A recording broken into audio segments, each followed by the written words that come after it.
going on, boys? Happy Friday, you bitches. I didn't even check to see who's online right now. Hopefully I'm not stepping on anybody's fucking toes. Doesn't look like it. How we doing, lads?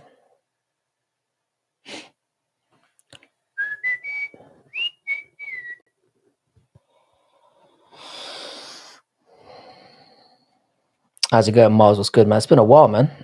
How's the family and everyone? How you doing, Kerry? I was struck by lightning and became a Pokemon. A Metapod. With the no attack stats, yeah? I shouldn't have admitted I knew that. How you doing, Four? What's good, man? Mountain Man as well. Holy shit. How's it going, bro? What matchup am I most hyped for?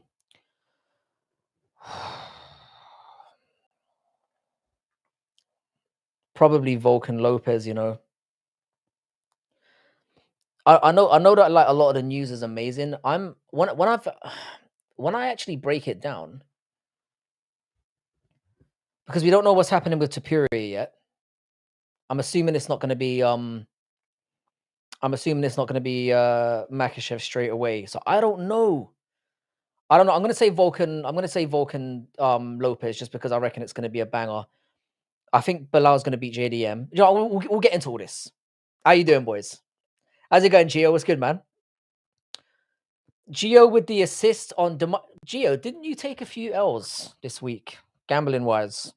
Or maybe not gambling wise, but pick wise. You always seem to come through in the gambling, but I saw your boys Juventus got fucking doggied. And I can't recall, but I think some of your picks last week were a bit shady as well. Maybe I'm remembering incorrectly. How you doing? How you doing, Gaz? Gaz doing his best MVP impression in the chat. How we doing, bros? What is good? I just feel like hanging out today. I don't know what it is. I'm gonna. Usually I don't go on Friday. I usually do like I've started doing like a pre card stream, which I'm gonna do tomorrow. But yeah, man, I don't usually go on 2 days in a row, but I just felt like coming on tonight, having a bit of a chat. Yeah, it'd be nice to see more Paradox fucking videos if he's here. How you doing, guys? What's good, man? I saw your I should have jumped in on the quiz. I reckon I would have done all right on that one. Every topic that was coming up, I was like, fuck, this is me. I reckon legit, yeah, I probably got like 3 questions wrong. And then if I when I actually come on next week, I guarantee you I'll fuck it up. It's sod's law, innit? Frankie, I'm back in LA means back to 2 or less incorrect picks per card on average. The pressure's on, bro. The pressure is on. I'm sure it feels good to be back in that shithole. Los Angeles is the kind of shithole where like I hate. It's exciting, but it's a shithole. Doing good, Frankie. Very hyped for this weekend's fight. I'll be honest with you, man. Until you guys brought it to my attention, I just thought this was another run-of-the-mill card. This is actually a really fun card. I'm looking forward to it. A sweaty morning from Aussie land, Francis. How you doing, Angie? What's good? I hope you had a good run this morning. I'm assuming that's what you're referring to. Unless you're referring to something else, you're welcome to share. Catch me tomorrow night doing cartwheels. I didn't see the street. I'm assuming you were upset about the Juventus thing as well. I'm gonna assume because that was nasty work, mate. Italian teams have not been getting it done, bro. New York City is 1,000 times worse. I like New York City. I told you, man. My daughter lives there. My daughter's in New York. I've been there a couple times. I quite like New York. Los Angeles is just a shithole. Like I nearly got killed in Los Angeles. When I say nearly got killed, I got like the fright of my life in everything bad I say about America has come during my experiences in LA. And I loved it there, but there were just a few moments. Great card, smells of many finishes. I'm with you. on this one. I saw a video that Guru made the other day, a live one, and he mentioned something about how there's less finishes in the Apex, and I'm kind of with him on that one. I reckon when there's a crowd, there's more likely, going to be some. My boy, Muhammad Ali, how you doing, brother? It's been a while. It's been a while, you scumbag. I expected you to come crawling out of the woodwork once we got some Belal Muhammad fight news. You piece of shit. Love you, bro. How you doing? Lord Silver, yeah, if Silver somehow gets knocked out, I'm gonna be very, very disappointed. And Melsik Bagdasarian is not the scrub that I was making him out to be in the breakdown. So I wouldn't say I'm nervous because Silver is my fighting nerds guy, but yeah. It has been a minute. It has been a minute, you cunt. Oh, I grew up in New York City, bro. It's a horrible place. Anyway, yes, Italy decided UEFA Champions League was the equivalent of an exhibition match.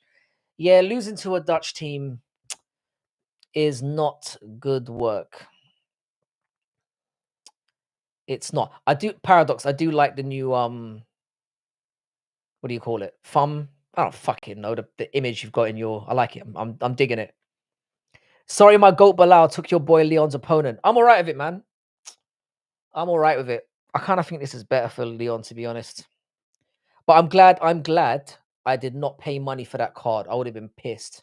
If I got fucking Leon Edwards and Molly McCann's on the main card as well, if I'd shelled out £1,000 or whatever it was for that, I'd have been raging. And I'm traveling the day after. So how you doing, B7? What's good, my guy? Kakuna. What's that mean? Oh, but at least Roma advanced in Europa League. Yeah, I mean Europa League's better than nothing, I guess. I guess. What part of Italy do your family originate from, Giuliano?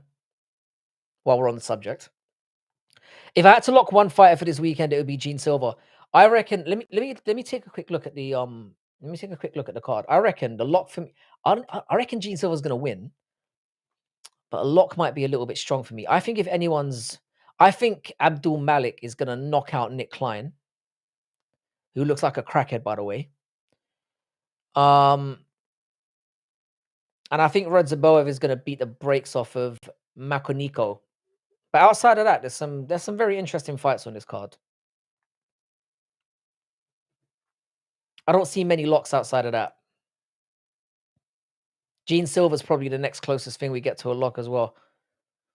Oh, this was the card we were supposed to get Rob Font and Dominic Cruz. I forgot about that.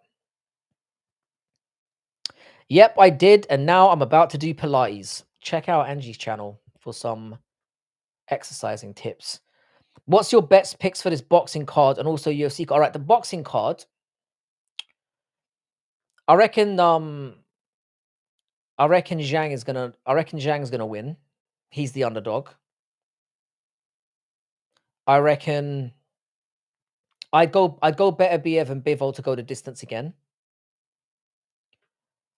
And I reckon Joseph Parker's gonna beat Boatsi. I think this is Boatsi that fucking Congolese cunt? The one who everyone keeps sucking his dick off like he's the next coming of George Foreman. Boatsi.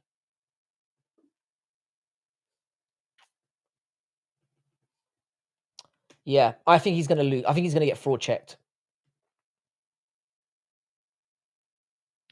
Locks are Silva, Malik, Ridzaboev, Hernandez, Aslan. I'm not too sure about Aslan as well, man. Aslan's kind of shitty to me. And the Basharat one, I reckon he'll win, yeah, but I reckon it'll be squeaky bum. I'm not betting on I think it's Javid Basharat. I'm not betting on him. Oh, Bacoli's the guy that I'm talking about. Bacoli. I reckon Joseph Parker's gonna beat Bacoli. Bacoli is just a brute. I think Joseph Parker's got a chin, and I think he's gonna rat-tat-tat him down. I'm going for Parker in that one. Done a 100-minute session at the gym earlier. Forgot to check myself, so I wrecked myself. Feel much better now. You too, Angie. Have a great one. I'll talk to you later. I like how you said 100 minutes. It makes it sound like you put more work in, as opposed to going for like an hour and 20 or an hour and 40 or whatever it is. It sounds much longer when you put it in minutes, so fair play to you. How you doing, Westy? What's good, man? You looking forward to this weekend?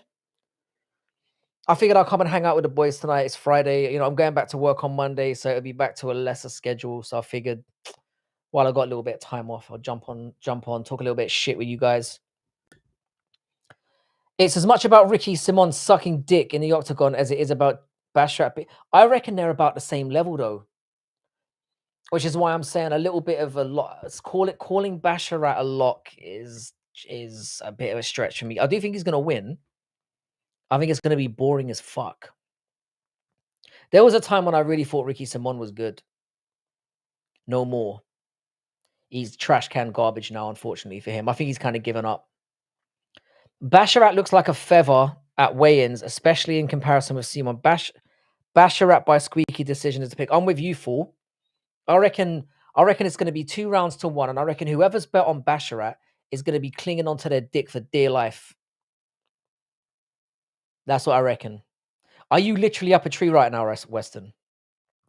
Joseph Parker is weighing very, very heavy this fight. He obviously planned to knock out Dubois. That's why he probably wanted to weigh more. But against Bacoli, it may be good. Bacoli's slow as fuck, though, bro. I think Bacoli's got power, don't get me wrong, but I'm not convinced by him yet. And he talks complete bullshit. He said he dropped fucking Usyk in sparring multiple times. He's clearly a liar. So I think Bacoli might have autism, which could be good or bad. I guess we'll find out. I'm going with Parker in that one, and then I think Bivol and Beterbiev will go to a decision. I'd imagine they probably want Bivol to win, so that they can milk that teat for a third fight. But I thought Bivol won the first one as well, but I'm not comfortable betting on either man because it comes down to the way that both men fight are so interestingly different, and it depends on what you're favoring at the specific time. So I'm gonna go with that to go the distance. What's good, Paradox? Are we down to monos? You're picking Bacoli KO, mate. Joe Parker's got a fucking incredible chin, and you're correct. That fight is that the fights are on tomorrow, right? They're not on. Don't tell me. No, they're not on tonight. They're on tomorrow. We've got a lot of action going on this weekend. I'm looking forward to it. I think Bacoli is. He looks like he. I was about to say something really racist there. I'm gonna say this here. It doesn't like because I fought it, and I'm not saying this to be racist, but he look. Do you know? Forget it. I'm not saying it. How's it going, Lane? Basharat by victory is all but certain. Locks aren't prop bets, but I'll be honest, might swap out Basharat for Bakauskas in terms of round robins. Bakauskas is probably a decent shout as well. He's fighting. What's the guy's name who he's fighting again? Hang on, let me look this up because he's such a nobody that even my incredible memory is not working here. Rafael Corcuera. He looked like an absolute pussy in his last fight. I don't understand why the UFC keeps doing this. He fought Ibo Aslan, right, in his last fight. So he's gonna have to see him at the fighter meetings and just be reminded of how he got absolutely bonged out. Yeah, I wouldn't put Basharat in on any big money. I wouldn't. He looked horrible. Basharat kind of the only thing I'll say is that Ricky Simon, you're not going to get an upgrade from him. He is who he is. Whereas with Basharat, there is some room for improvement. But Basharat to me is basically like I put him in the same bracket as like Mohammed Makayev and guys like that. You know who are guys that are good, but they never really run away with fights. They just do enough to get stuff won. I'm going with Bukowskis as well. Sakura. Sakura. Sakura, thank you. I feel like Sterling all of a sudden. Geo, do not trust Bashara. I would go with if I had to trust one or the other, I would trust Bukowskis because I think Bukowskis is way the thing is of Sakara, he usually wins by just being the bigger, more powerful guy. And Modestus Bukowskis has that size and power as well, and he's more technical. So listen to Metapod. You should listen to Metapod. I agree. I think Bukowskis is a better shout than Bukowskis. Sorry, than Bukowskis is a better shot than Bukowskis. Fucking glitching out there. Yeah, he's a better shout than Basharat. And I have a bet on this card. 3 disagreements. Lane is taking Hera. You always manage to like rope Lane into picking at least one extremely bad fire. Do you think Makayev ever makes it back to the UFC? I think he does. There's nowhere else for him to go. He's too good for every other promotion. As much as I hate Makayev as a fighter, like he is good, and I think he's just gonna win enough to get back in. And he will come back in on his knees, which the UFC absolutely love. He'll probably sign, a less lucrative contract. I think they'll bring him back at some point. He's a young guy. I've heard he's horrible to work with, but he's got time to work on that. So I'm taking all 4. I love the confidence. At weigh-ins, Sakara looked like he was half there mentally, much like his fight with Aslan. I can't pick him at all. Level of comp he's beaten has been terrible. It's very similar to there's somebody else on the card who has the same problem. What's his name? Matsumoto. Terrible wins. Who wins now that it's Parker versus Piccoli? How you doing, MMA Cam Hassel? I'm going with Joseph Parker. Even though he's come in and looking a little bit tubby, which does worry me. I think I think Piccoli looks like he came straight out of Roots. I said it. He's not athletic in the slightest. He's just a big, brutey cunt who talks a lot of shit. And the fact that he's flying in short notice as well. I doubt he was in the middle of a camp. He's basically betting on himself, and I think Joseph Parker's the guys that Joseph Parker's fought. He's looked better than ever in his last few. I think he's gonna tuck that little fat boy in. I'm going with. I don't even know what the odds are. I'm assuming Joseph Parker is a slight favorite. I don't tell her who to pick. No, but it's got to work that way though, right? Because you both can't pick the same fighter. Do you give a? Are you a gentleman? Do you give the lady like first dibs, or what is it? But nice to see you, MMA Can Hassle. Yeah, I'm going with Joseph Parker on that one.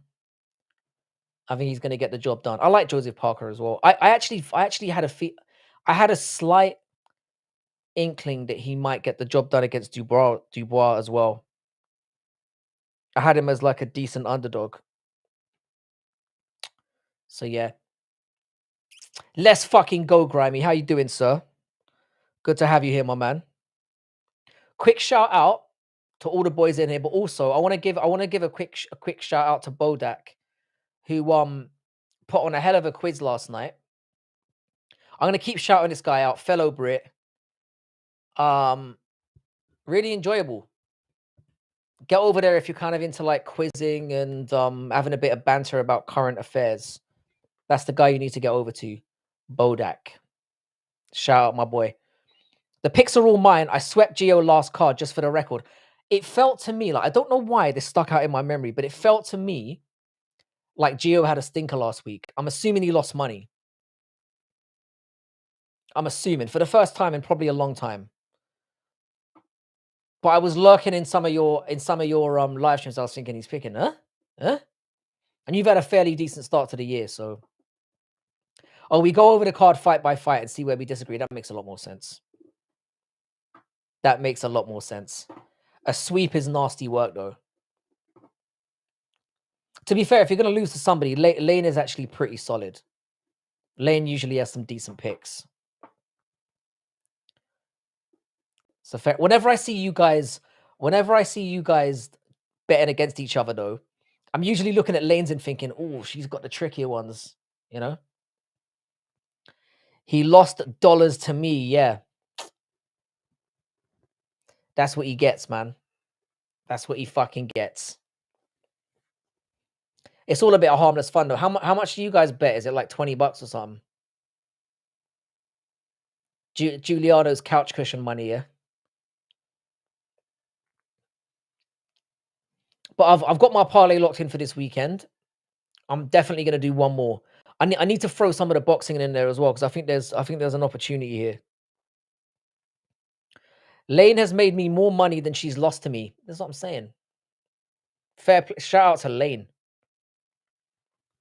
That's how I became aware of Lane in the first place. Like, just solid gambling advice. I didn't actually know Lane was a female until I'd known. How long had I known you, Lane, before I figured that out? Or not even figured that out. You had to directly tell me after I'd been blazing women in here for about 6 months. Yeah, Lane, you might need to think about this. I might need to get you on a panel one day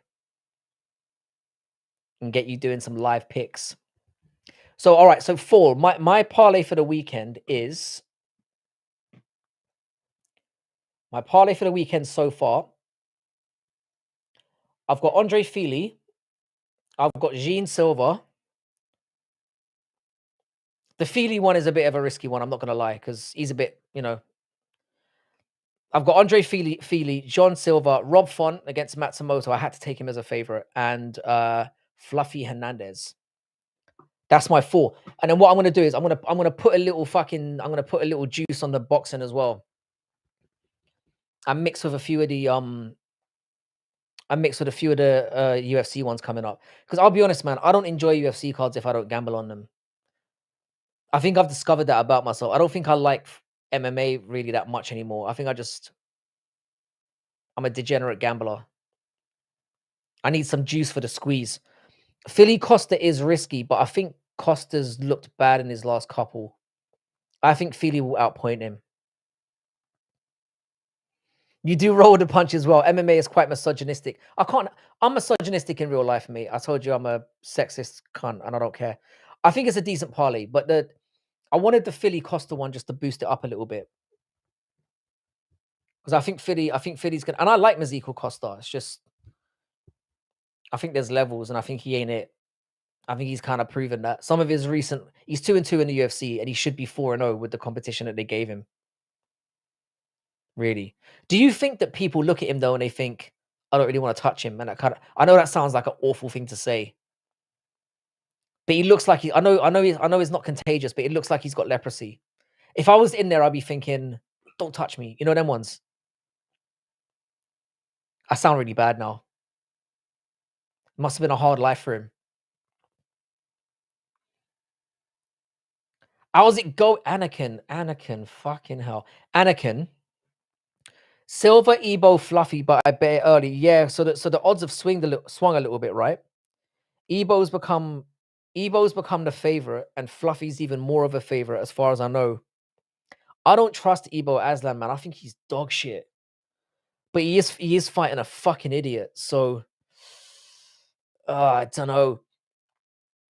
He's fighting a fucking like you know how people give their brains up for science. I think that the Ion Kutalabas, they took it before he's dead. He is a certified living brain donor. That retard. Force on Hernandez making weight with 3 minutes left of the clock. Hernandez is a fat bastard. The thing that worries me about Fernandez, he's one of my favorite fighters, top three. I love Fluffy Hernandez, but his midsection is a concern. I'm amazed more people don't batter him in the stomach, to be honest, because he's a bit of a tubby cunt.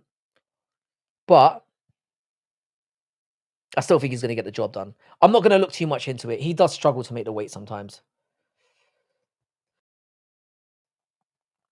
I need to start watching the weigh-ins more. Okay, let's stop this fiasco. My prediction video is up. Betting video coming tonight. Hang on a second. I'm way down on the fucking chats. Wait a second, boys. Usual unprofessional workings here.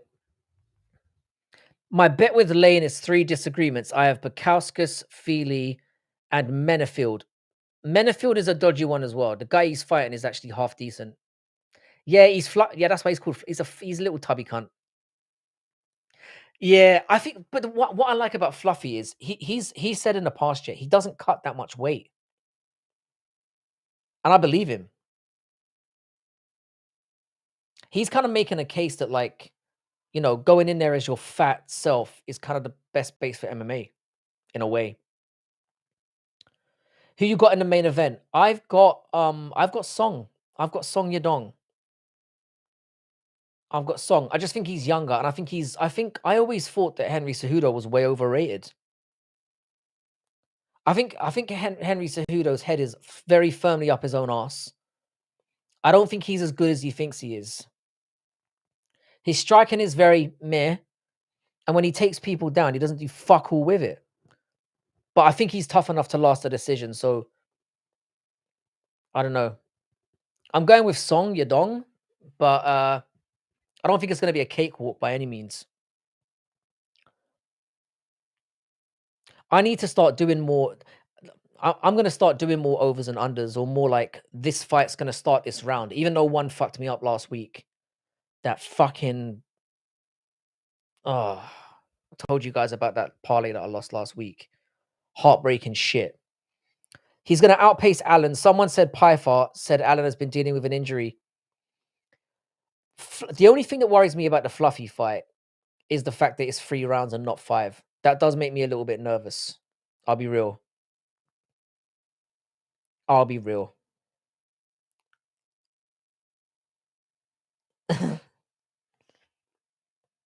I don't think, and again, if you look at Allen's CV, yeah, Allen's record is shit. Who was Allen beat that's good? Like really. And don't say Chris Curtis, because he lost to Chris Curtis twice. Really. I'm hoping to see triple cringe retirement. Do you know what, Lane? Yeah, as much as I dislike the little goblin, I don't even care. I don't even care. Couldn't give a shit. Because he's irrelevant now. He's not going to get a the only point you make is he has taken up slots on the card that he should, or slots in the rankings that he shouldn't have. He shouldn't even be ranked. Don't bet over unders. You're going to lose. I don't usually bet over unders. What I've started doing recently, I've started betting on the round just starting, because I hate the palpitations that I get when it's midway through a round and you're like, get to 230, get to 230. It's just fucking yeah. I went 8 for 10 overs last card, to be fair. I reckon they can work really well. You bet Song decision. What are the odds on that? I bet that's like a plus 300 or plus 400, right? Something like that. Plus 300? You get decent odds on that. I reckon. By the way, cunts, like the stream if you don't mind. Do your boy a favor. We've got 27 people in here. I don't know how many have liked the stream, but I'm assuming not that many. Allen's best win is Paul Craig. Exactly. Exactly. He beat Paul Craig. Oh yeah, he did, and that was a horror. Yeah, that was a shit fight as well. And I haven't, Giuliano. I'm gonna be real with you. Last year, yeah, I had an absolute monster of a year. I made like 2 grand, which, considering I don't bet that much money, is really decent. I bet like $25 at a time. So I do parlays that are like $25, $25, and I made about 2 grand last year. I have not won a single bet this year. Not a single one. How you doing, Nick? I really wanted to go with Allen, but I did cardio. It's going to be a factor, but Fluffy did get controlled by Josh. Fluffy's a different monster now. I think the 3 rounds does bother me. I'm going to be real, because Allen's not shit, but I think Fluffy's going to drown him. I think he's just going to keep a strong. I think the first round will be relatively close, and then he's just going to drown his fucking ass. Also, Allen's retarded as well. We cannot take that out of consideration. Random bans are going to start if the likes don't run up. It's a bit harsh. It's a bit Hitler-esque of you there, sir. Yeah, people bragging about hitting big last week on over-unders. Last 3 weeks, they went red. Yeah, it's a bit of I don't know. It's a bit of a coin toss, because you never know what's going to happen. I usually reserve my over and unders for like shitty women's fights that where, both of them are scrubs and you kind of know they're just going to tip-tap their way to a decision. I need this round robin thing like firmly explained to me, because you've explained it to me like 3 times, and I've got to admit, I understand it probably less than when we started out. I don't understand it at all, and I know I'm not the first. But bear in mind, I'm not putting this on you, Giuliano, because I'm fucking dumb. In case you guys haven't noticed, I'm pretty dumb, but I don't get it. Let Weston be bro. Weston's my boy. Probably a decision. I think it will be a decision. I think it will be a decision, but I think it will be like a demoralizing decision for Allen. As in like Allen gets pretty much raped for 3 rounds or 2.5 rounds, or like fingered. The amount you made is less important than the percentage to figure out how well you actually did. Meaning, if you made 2K, how much did you lay out? Um, well, 2K was the margins. Was the margin? I reckon I probably over the course of the year, I probably bet about 4,000 and made back 6, if that makes sense. How you doing, Macho? I'm not at work this week. It's half term, mate. I slept 3 times today. It was glorious. Bring me on now. I'll explain it in no uncertain terms in 5 to 7 minutes max.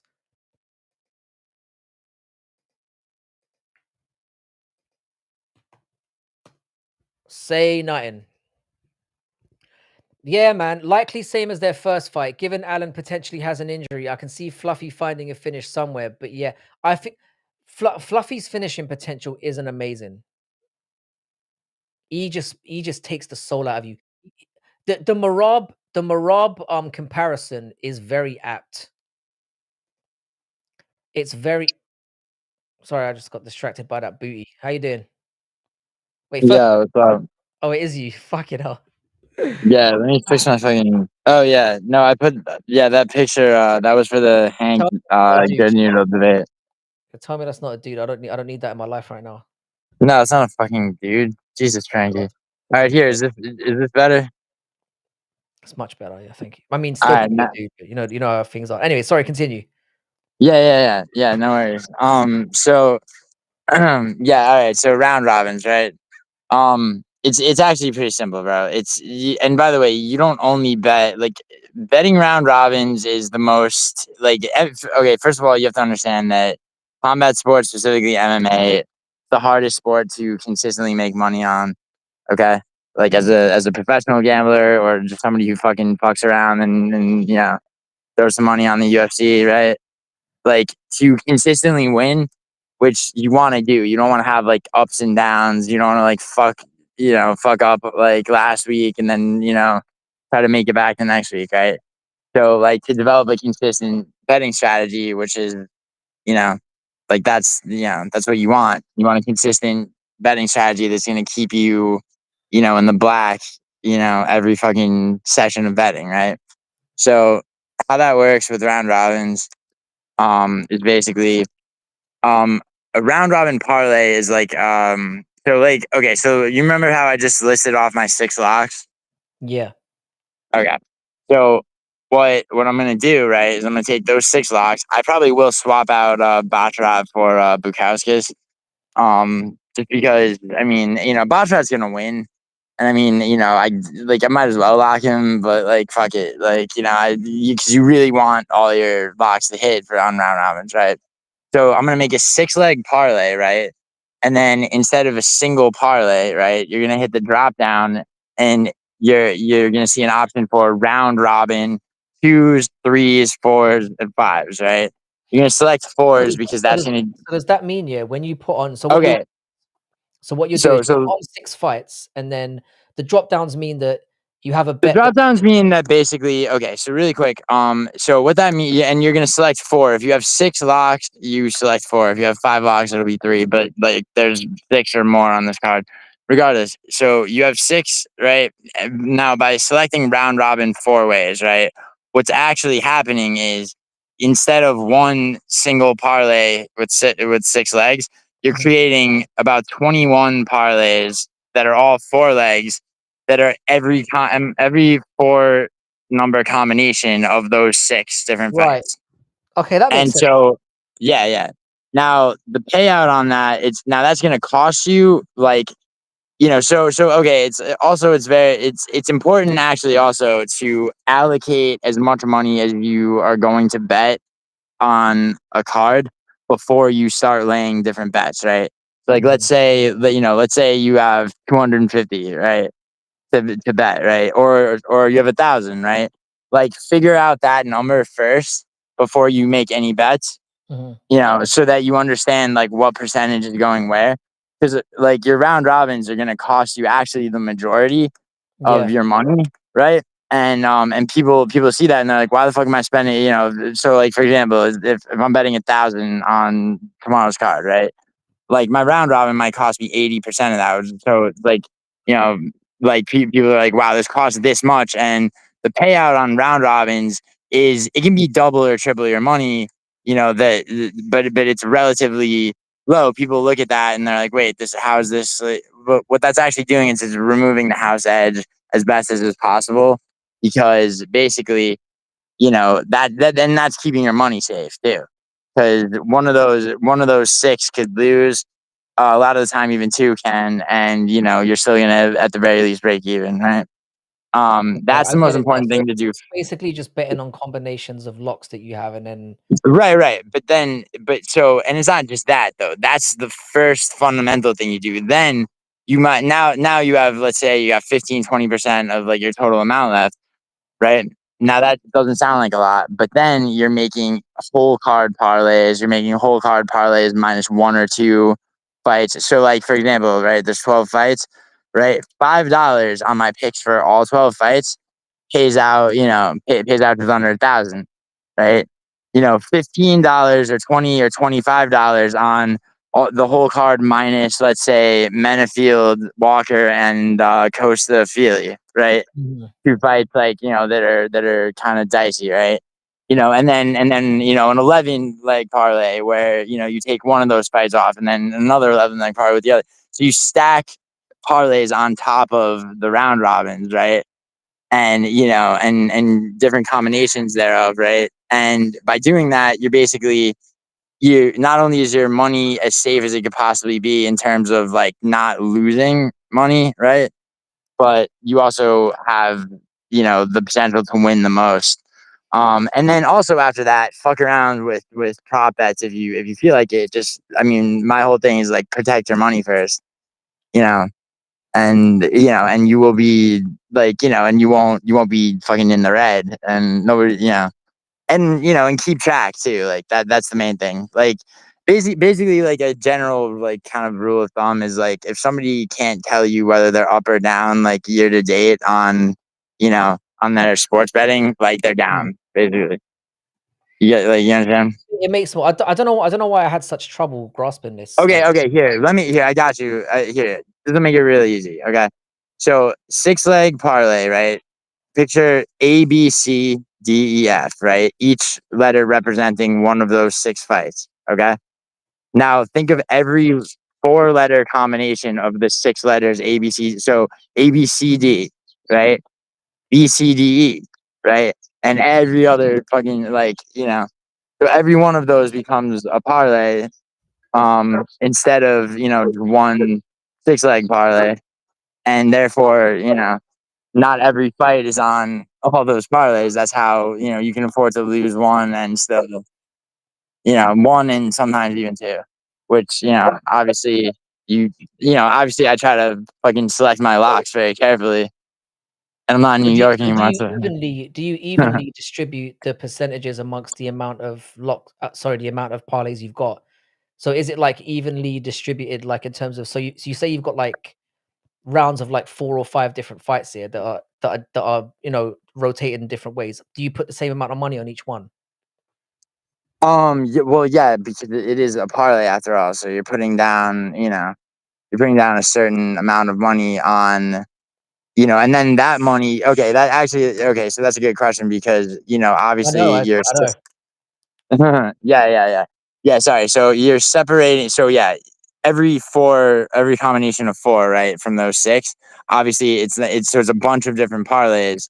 So it's going to distribute the initial amount that the whole round robin costs into the Evenly same between on how each many? parlay. But Right. yeah, but each individual 4 leg parlay that it makes, yeah, they'll be differing amounts because like if I have Austin on there, who's like a lesser, Yeah, less of of a course, yeah. favorite than all the others. Yeah, like any parlay with him, you're gonna have more. I don't see. By the way, dude, like just really quick. So Evil Austin's gonna kill True Lava, bro. Come on, like I mean, Kudalaba is not back because he eked out a split I'm decision. not riding to the death with Ion Cutelaba. I just think Ivo Aslan is shit as well. Bro, he's okay. Hold on. Let's talk. Let's just really quick. So yeah. So he beat the pleasure man, fucking Turkali, who like he had lost to actually before he was in the No, I UFC. saw that That fight. fucking guy was gay as shit, by the way, and it took him 3 rounds to do it. His- He wasn't just gay, yeah, he was a bit of a creep. Like, the way that he would talk during press oh conferences was yeah, yeah, very dude, bro. Tyson what's the Pedro word? had enough of him. He was You remember when definitely he a fought predator. Tyson Pedro? Yeah, he was. You're right. He was. Yeah, that was. He was the Rio of the UFC for a Yeah, second. Then they cut him. I'm glad But you said anyway, my point being though that Ivo Ostlin, like in his next fight, I mean, it was a first round sleeping, and now, like, if you think he's shit, I mean, I'm assuming that's because you find him to be sloppy, like his like just the way that sloppy, he's. goofy, no cardio, also suspiciously juiced up as well. Well, yeah, he had competitive gyno in that first debut, but even still, bro, I mean, he appears actually. I mean, and I mean, this may be like premature to say, but like he appears to be getting better with each fight, which is something I really like do look for. Like, for example, also on this card, you have fucking Gene Silva as well as Anthony Hernandez. Those are both two fighters that have improved with every fight. This like I mean, Gene Silva actually, I mean, along with Process and the rest of the fighting there, except for maybe Mauricio Huffy, they might always have just been that good. But Mhm. and Gene Silva's an absolute lock, dude. I mean, you were saying that you weren't sure before. I mean, No, I mean, nobody like, again, nobody I find it what it is with me, yeah, is like, the fighters that I like the most, I tend to get nervous when they fight, even if I have complete faith in, everything metrically that you look at with a fight where you say, "This guy's got to win because from every metric I'm seeing, he is clearly better." But it's like whenever Volk would fight, whenever Charles Oliveira would fight, whenever Conor McGregor would fight back in the day, no matter who they were fighting, I would always feel, "Oh, man," I'm quite pessimistic when it comes to sports because, my teams are generally shit and get slapped. So I'm kinda used to being on the wrong end of things. So I think it's just more of a defense mechanism from that than anything else. Anyway, yeah, that was very interesting to break down because it's something that I've been very curious about trying to understand with that stuff because I'm very sketchy when it comes to gambling. I never really think of anything being a sure thing or being but there are systematic ways you can go about gambling where you can at least keep your money safe. So yeah, Adesanya was gonna run through your mouth of a match. I mean I thought Adesanya was gonna win it. This is the thing about MMA though, guys. The thing with MMA, it's very hard to call anything a guarantee because people are retarded. And sometimes it doesn't matter if somebody's more skilled than somebody else. Sorry, just lost my chain of thought there. How you doing, bro? yeah, yeah. So I was I was gonna say like I think that honestly, if I'm actually worried about one fight, I mean obviously Feely and versus Costa is I'm honestly less worried about that than I am about Menafield versus Walker. Although I think I mean Julius Walker, if he's smart, bro, he'll try to catch Menafield in the clinch and take it to the ground where he's got probably has the advantage. But honestly, dude, I think Sayuda has more of a. Now I'm taking song. I'm taking song, but like I think Sayudo has more of a chance than people are really allotting him. And what I'm worried about is him being like a poor man's Marab in this fight and just shooting takedowns and racking up control time and Yeah. just basically getting a fucking 48, 47, keeping Yudong like on the ground. I mean, which is really fucking annoying, but it's also, I mean, how much of a possibility is that? I mean, when you think about it, I mean, the height difference makes it possible, but I don't know. I mean, I don't know. What do you think about that? Actually, Well, you mean the Walker and Menafield fight? no. Well, yeah, that fight or the main event. The Walker one, I did pick Walker, but it's one of those ones I'm not betting on it Uh, Frankie, 'cause you're a it's coward. I think Come Walker on, is come on, Lane did it. Walker's looked That's really good what- on the regionals. I like he's a massive dude as well. And Menafield So again, I was anyone that's okay. getting trained by fucking Pat Barry, I'm concerned. But I don't know. I don't know. It's one where I've picked Walker, but I'm not putting any money on it. Right, right. So I was talking to Matua actually about this fight, and so I was watching some of Walker's regional fights. There's a fight it's I think it's 2 fights back for him. Mm, He fought this guy Niall Bartlett, right? And he got a submission win in the second round, but in the first round of that fight, you see a couple of openings where Menafield just fucking just slumps him. Like, obviously Bartlett failed to do it, but just kind of the way that he like you should write. I mean, I don't know if you're necessarily interested in like watching tape on the shit, like if that's gonna sway whether or not you bet on that fight, because like no, I do. I do. Like, 'cause obviously I'm giving my opinions online. I try to watch as much tape as I can as I can. Because when you're stating it, and especially we talk about a lot of gambling on here. So I like to be as informed as I can be, you know? yeah, I mean that's kind of the name of the game when it comes to professional gambling or just gambling whatsoever. I mean, it's like. By the way, it's like I mean, professional gambling is just like intelligent gambling. Like, what I mean, like I'm sure like people think I sound pretentious as fuck when I say that.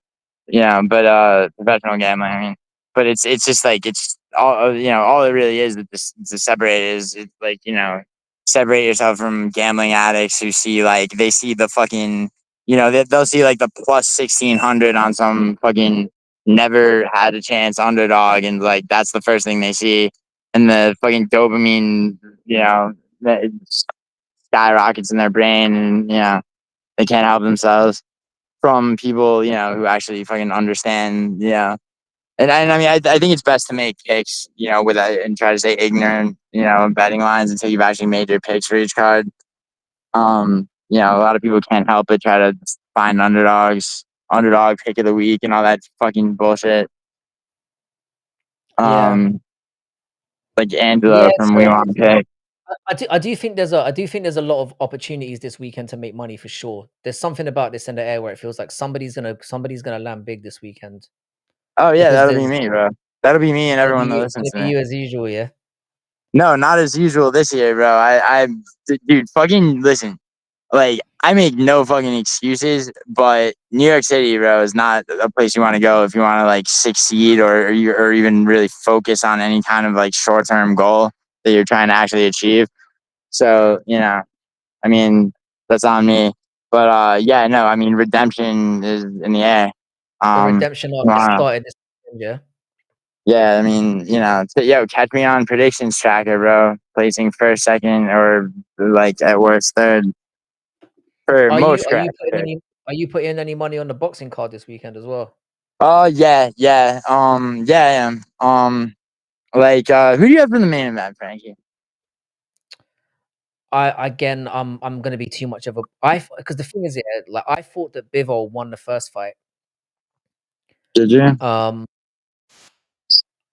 but the thing is, I was saying this earlier because they're so stylistically different. The way that I think Bivol's very slick in terms of tapping away, but against Better Biev, he's always on the back foot, and to some judges that can look not great. So it kind of depends on who's judging it that night and what style. Which is why with the two of them, they're so high level and so good at what they both do. Better Biev's obviously got more pop on him. I think Bivol is actually slightly more skilled. I would give him that. I don't like picking anyone. So if I'm putting money on that fight again, I know you hate those distance plays. I would go for like that one to go to distance because I don't think I either mean, one's yeah, far dude. flung. By the way, dude, I don't. So in boxing, dude, MMA is a sport where I say where no straight bets, no over unders. I actually I bet the fuck out of like those types of prop bets on boxing and bro, it's like I mean I make way more money from soccer than MMA and like and I do decently off MMA. Like soccer though, it's like bro, I just Udinese just played Lecce, right? I I mean saw that. I had Did they win in the end? yeah, they won 1-0. I had an in-game parlay where I needed Udinese up at halftime. I needed Luciano, or not Luciano, Lorenzo Luca to score, and I needed Those and trolling then ones. Udinese to win, right? Yeah, So you don't do like, the yeah, trolling. yeah, of course. Yeah, I mean, but dude, I'll like soccer is fucking, completely different. But like to the point where it's like I made the most money I make like are on like in game like prop bet type parlays where it's like I need the first goal scored at like the interval between 11 and 20 minutes. Shit like that. Like that's why when people want me people have asked me to start like a soccer channel and it's like just like no, it's like can't do it too way too like comprehensive and way too like I mean at that point no like I couldn't deny accusations of encouraging gambling but Yeah, I mean, with the soccer one yeah as well, I find soccer a lot more frustrating to gamble on, and I know a lot more about soccer than I do about MMA, funnily enough. I grew up with W- soccer, but, like, yeah because it's a yeah of team course game, there are so many people that can just fuck your shit up. yeah well 3 or 4 people don't turn up on a day, you're fucked. well, yeah, but the information on that shit is available. I mean, Mhm. that's the thing about gambling. I mean, a lot of people are lazy when it comes to when it comes to sports betting, man. I mean, and like they don't want to, I mean, it's an extra little like push. I mean, I'm not saying this about you, but like, like, No, it's true. but yo, I don't put a lot of research into the numbers or the percentages and stuff. I just pick what I think's gonna win and go. That's it. so like, what leagues do you follow? Like, I assume Premier League, right? Say again? So what leagues do you follow? Like Premier, like I assume Premier League. Mostly Premier League, yeah. I mean, Okay, I so know everything. I know everything about like the mate. So I know a lot about the Spanish league and the Italian league and the German right, league. right. Mostly So follow yeah, Premier League. yeah, 'cause you knew that Italy ate a dick in the Champions League, obviously, but you know, well, I mean, Inter's still in. I mean, those games like last week where those were the playoffs. The new structure of the UEFA tournaments is fucking annoying, but yeah, dude, like I mean, even Premier League's a fucking mess except for Liverpool. You know, like this season, it's fucking weird. And I mean, Chelsea's doing better than they ever have, and I mean, in a long time. But Yeah, it's a very hard season to predict, especially in the Premier League, because it feels like either the standard's gone. It's a hard one to. It's either the standard's gone way up or it's gone way down. I can't decide which one it is well, because yeah, not any more competition. it was Liverpool versus what was it? Liverpool played Aston Villa. Like, I think it Yeah, was a couple of days ago, and it was a draw. yeah, yeah. Yeah, and I bet that, right? So there's a type of bet you can make called draw no bet. It's called other thing. It's called like push if draw on some sites and shit. Like, and it's like at the last minute I switched it to that just given the nature of the shit. I mean, Serie A is fairly I mean, it's like usually like most match days of Serie A, it's like I'll sweep the match day just given that or if not that, like maybe 8 out of 10 at the worst. But yeah, I mean, starting with Udinese, but yeah, dude, like you need to, bro, you need. Can I just like fucking Branch out. DM you? Huh? Can you what? Can I just DM you? Fucking like here. I'm gonna do this. Like I already have. Like we've already talked on Instagram. I'm gonna send you like a side since you're gonna gamble anyway. Like no matter what. Like I can't stop you. So like I'm gonna send you a fucking soccer parlay or two. All right. I want you to make them. And then when they hit, like, you know, maybe run whatever prop bets you're planning on making on any MMA cards, like buy me before you do it. I'll do it. I'm down. I've got a little bit of money to. I've got a little bit of money to put on the line. I don't mind. I don't Nice. mind taking. If you're that And yeah, confident and on the you'll soccer one, ones. I'll give you because my Yeah. soccer ones, they never go that well. I mean, how do you bet on soccer? Like, what kinds of bets do you make? Win or draw. Usually what I do is I pick a team that's usually quite like a sizable underdog that I think have a good shot, and I usually bet on them to win or draw. Yeah, you're sniping underdogs, bro. Now instead of that, Frankie, think about this, right? Think about like if you made parlays, right? Where let's say there's 10 games in a match day for any of the major European leagues, right? Let's say you had of those 10 games, let's say you want to bet, let's say 7 of them you're gonna bet. Now, let's say let's say like you don't have to just pick favorites, but like let's say you do bare minimum research, you determine that you know you're pretty goddamn sure these 7 teams are gonna win 7 leg parlay, right? You know, you're into that the same amount of money you probably put on a massive underdog that's an underdog for a reason, right? You put on that parlay, your odds of winning are probably better than that. Because like a sizable underdog could be like a plus, let's say it's a plus 800, right? I've had Yeah, 7 or 8 like parlays, on soccer that, where the odds on the entire parlay hitting are, plus 4 or 500, right? But so and then I'll have like extravagant ones that are like 15 legs, and obviously the more legs there are on a parlay, the more likely you are to fucking you know for the whole thing to come crashing down because how parlay works. But like the amount of money you have to have out to have 20 parlays out versus putting everything into a couple of underdogs on straight bets. It's just it's like your style of betting is almost as important as your pick, to be honest. Like, and that's like one thing that's like kind of universal in sports betting. I yeah. mean, yeah, man. Please let me help you out with that, especially. No, I'm down. I'm down for giving it a try. Yeah, so no, Chrissy, I was talking about Asia because I don't know what happened to Giuliano. I'm assuming he'll be back. I'm going to Manila in April. And I've got some plans for some really fucking weird content. We've got the Ladyboy or Not game that we're gonna play. We're also gonna. I mean, there's a very strong chance that I'm gonna get fucking knocked out. Um, but we're gonna do that. So I'm thinking if someone's out there in Asia, we could do like a we could sort something out, hook something up. Oh my god, Yeah, sorry. Yeah, sorry, I was gonna wrap that up. I was trying to wrap that up, and then fucking I how do you walked have into all these 7-Eleven. pictures ready? How do you have all Oh, these pictures ready, bro? I Fucking don't know.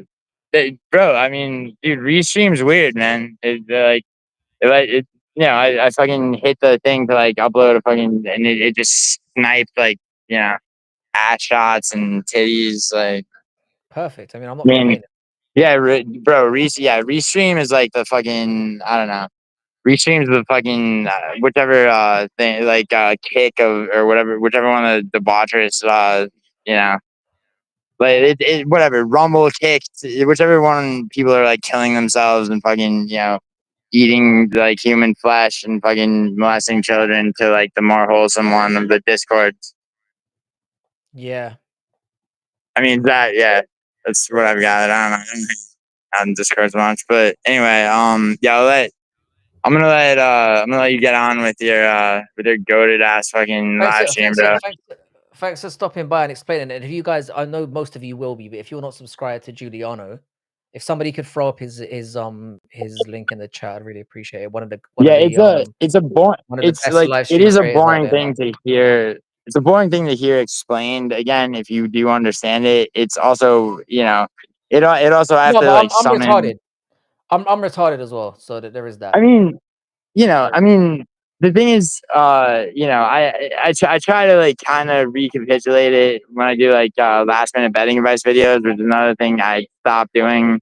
I didn't stop doing the videos, but I just fucking I just didn't give a fuck about re-explaining round robin, which is mad irresponsible given that my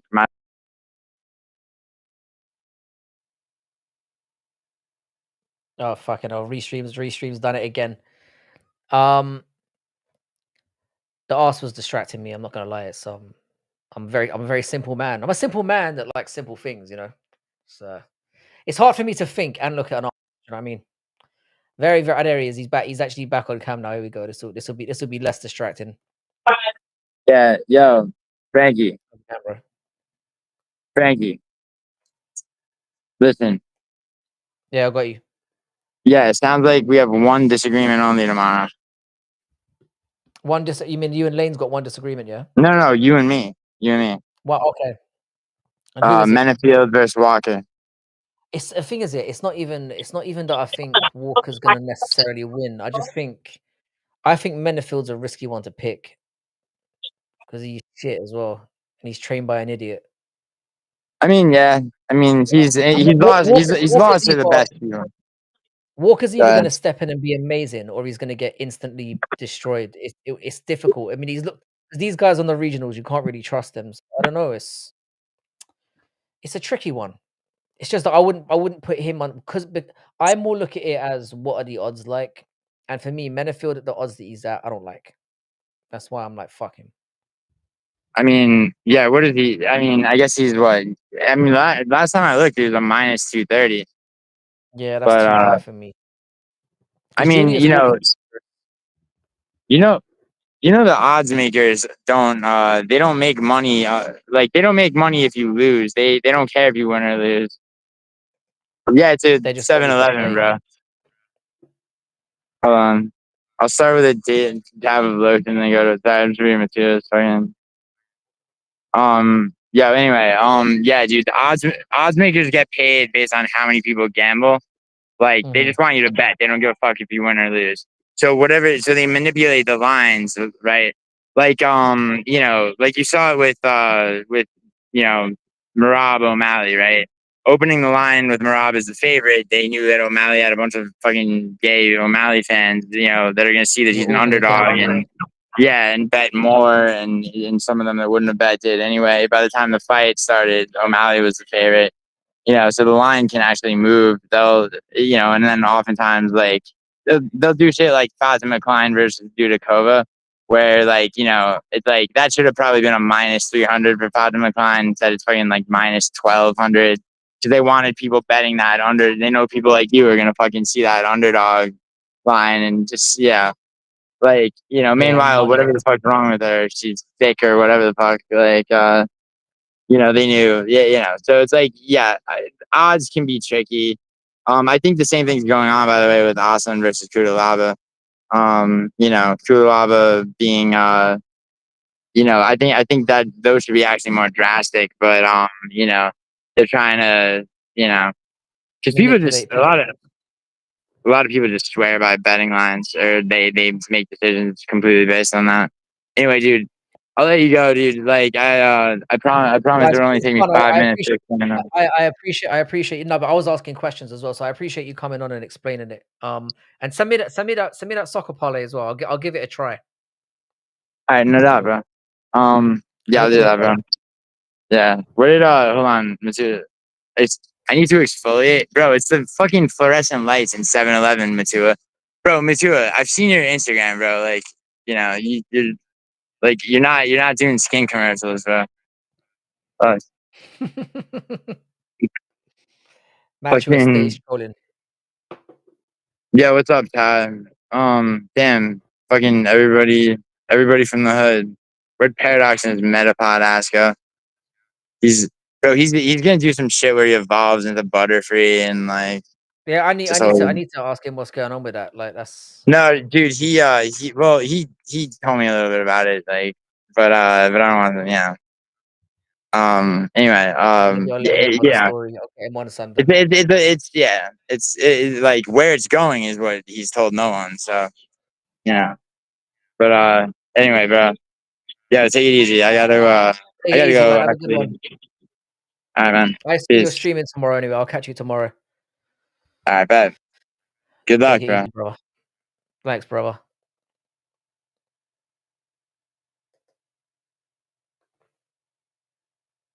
I think my connection's being a little bit dodgy as well, so hopefully you can still see me. and still hear me.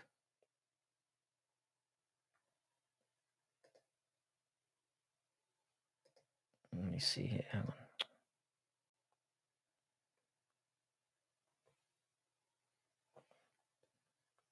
Yeah, my connection is bugging out at the moment, but we're gonna hang out anyway. Um, yeah, I need to get a grip on what this whole meta. Let me move this chat message out of the way. Hang on, guys. I think my connection is bugging out a little bit.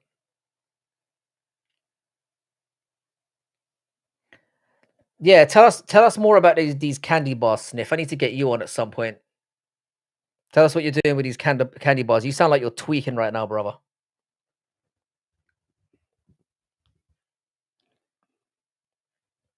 Hang on a second. You know what I'm gonna do? I'm gonna refresh the stream. Hang on. I know this is a risky move.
There we go. I think we're back.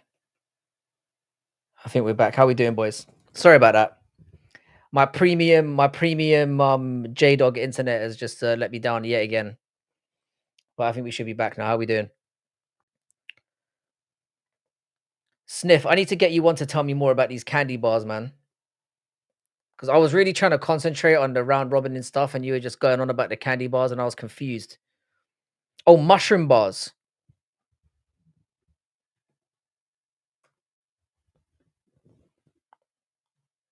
How you doing? Sorry, Hans. How you doing, man? I was trying to shout at you, Hans, as well, and but obviously there was stuff to do. How you guys doing? Did your neighbor change your Wi-Fi? That's exactly what it is, bro. You know, man. Every penny, a penny saved is a penny earned, bro.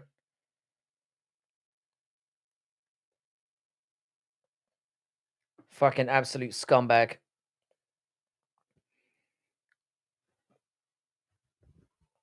What did I miss? I feel like with the way that this chat has evolved, I don't even need to be here. I'm just like background noise for you bastards. You guys are happy to talk amongst yourselves. How you doing, JVD? What's good, man? Frankie's mic is perfect. You ate 6 pieces and you were feeling weird while in traffic. That's a bit of a dangerous game you're playing there, Sniff. Bit of a dangerous game. I'm not listening to none of this mic stuff. Guys, they're just trolling me. It's from the last stream. They're scum, is what they are. They're scum. They know it gets me rattled, so they're doing it again. Tell me more about this. Tell me more about these bars. Sniff isn't. Yeah, eating 6 pieces and getting behind the wheel sounds like nasty work. Leroy, I've been talking to your boys about you. You're very white. You're very well liked over there. That's all I'm gonna say. I'm gonna keep posting up links to the stream if anyone feels like jumping on. We'll make it a bit of an open. If someone feels like coming on here and getting me fucking kicked off the platform, you're more than welcome. In the meantime, by the way, if you check in the description, I've got all the creators that are usually associated with this channel or in the description. I've just realized Sniff's not in there, so I need to change that. Can I change it in the middle of the stream? I'm not sure.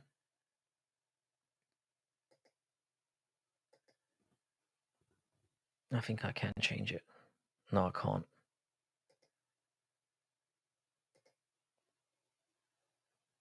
I always forget to put one person in there every single fucking time.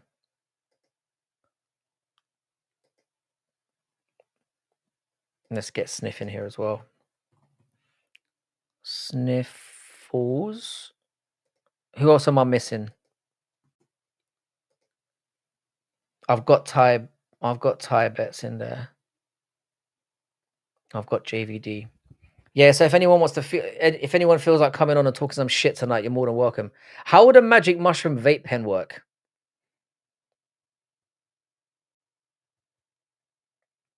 Leroy, I need to get you on camera one day as well, you little shy bastard. Leroy, I thought you went on camera a little bit more. I know you're good at doing some of the background stuff. I need to kind of like convince you to come on a camera one day. And I don't mean jizz on the camera, Leroy. I mean like, go on camera.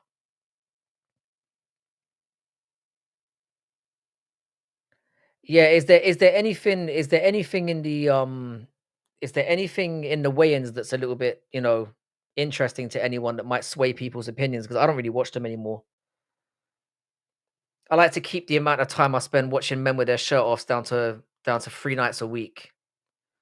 So the weigh-ins, mushroom vape pens. I didn't even know they were a thing, man. You guys be schooling me on this stuff, like, I don't know. That's what I'm saying. I thought vapes were more just. I know, obviously, you get like the weed ones and stuff, but I thought it's just more for the. Why would you want to have like a vape pen that tastes like shit? Because I've heard that mushrooms taste like shit when you eat them. So I'm amazed at how long these Sniff. It sounds to me like you're tripping, bro. Sniff. I don't think you're wearing shoes right now. They're all different flavored. I'm assuming that all mushroom. I'm assuming mushrooms just taste like dirt. That's what I'm assuming. Especially mushrooms of those kind. Yeah, I used to when I vaped like 6 months ago, I was fucking with like I'd say pineapple was probably my favorite. I shouldn't be admitting that out loud, but my reputation's already in the gutter, so I might as well just be honest. It would be like vaping potting soil. That's exactly what I was thinking it would be like. Be like dirt, like actual dirt.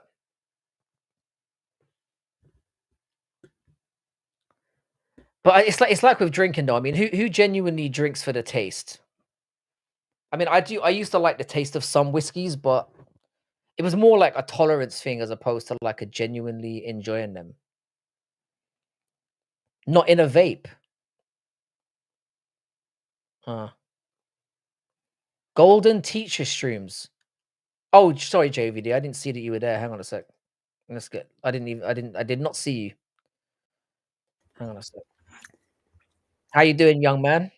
Gonna rape in the morning, rape in the evening, rape all day. Come on, you said you Have want to you get have you banned, have right? you have you been spending your entire week on that AI shit, making No, AI music? Because I've got to be honest, man.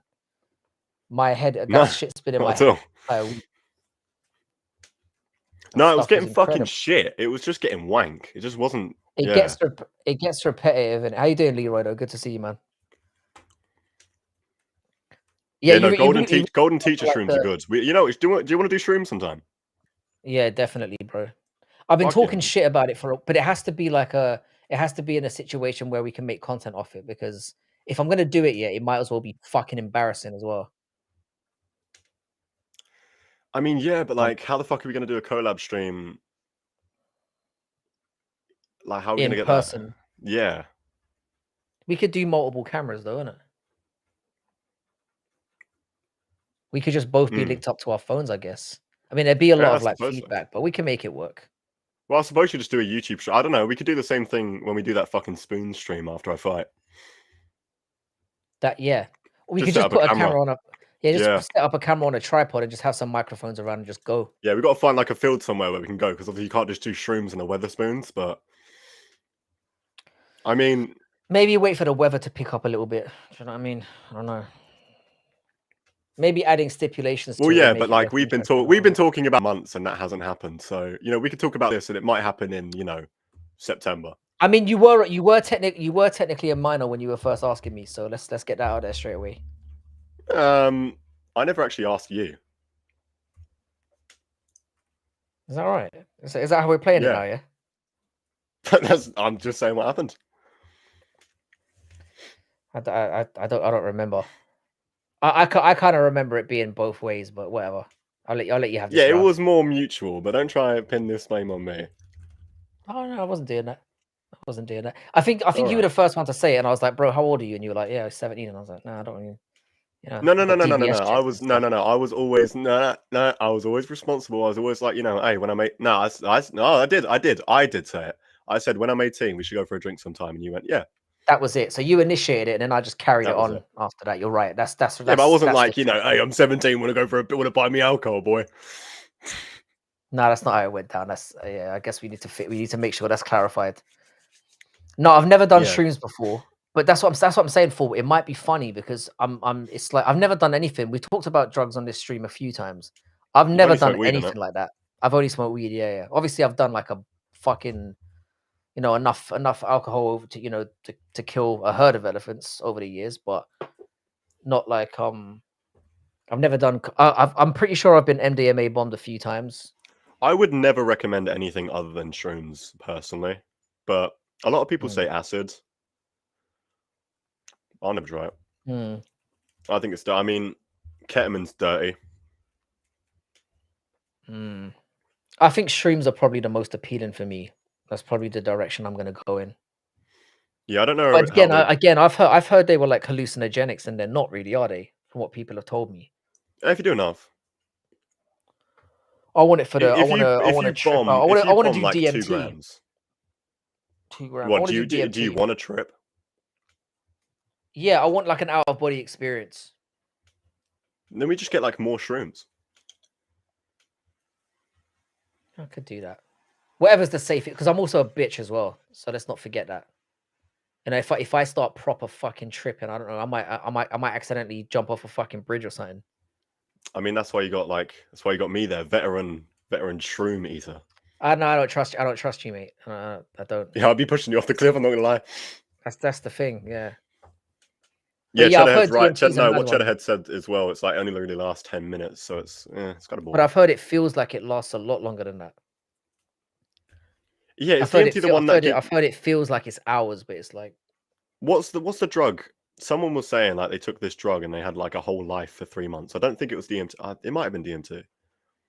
That's the way my Can't boy remember. described it. He said well we spoke about this briefly on stream before, but he basically said that it confirms that we're in a simulation. When he took DMT, he was like, I'm convinced that like it showed me that this is Earth, the TV show, basically. We're just getting watched by some weird fucking race that's just watching us and Yeah, I don't think it's a essentially simulation. laughing at us.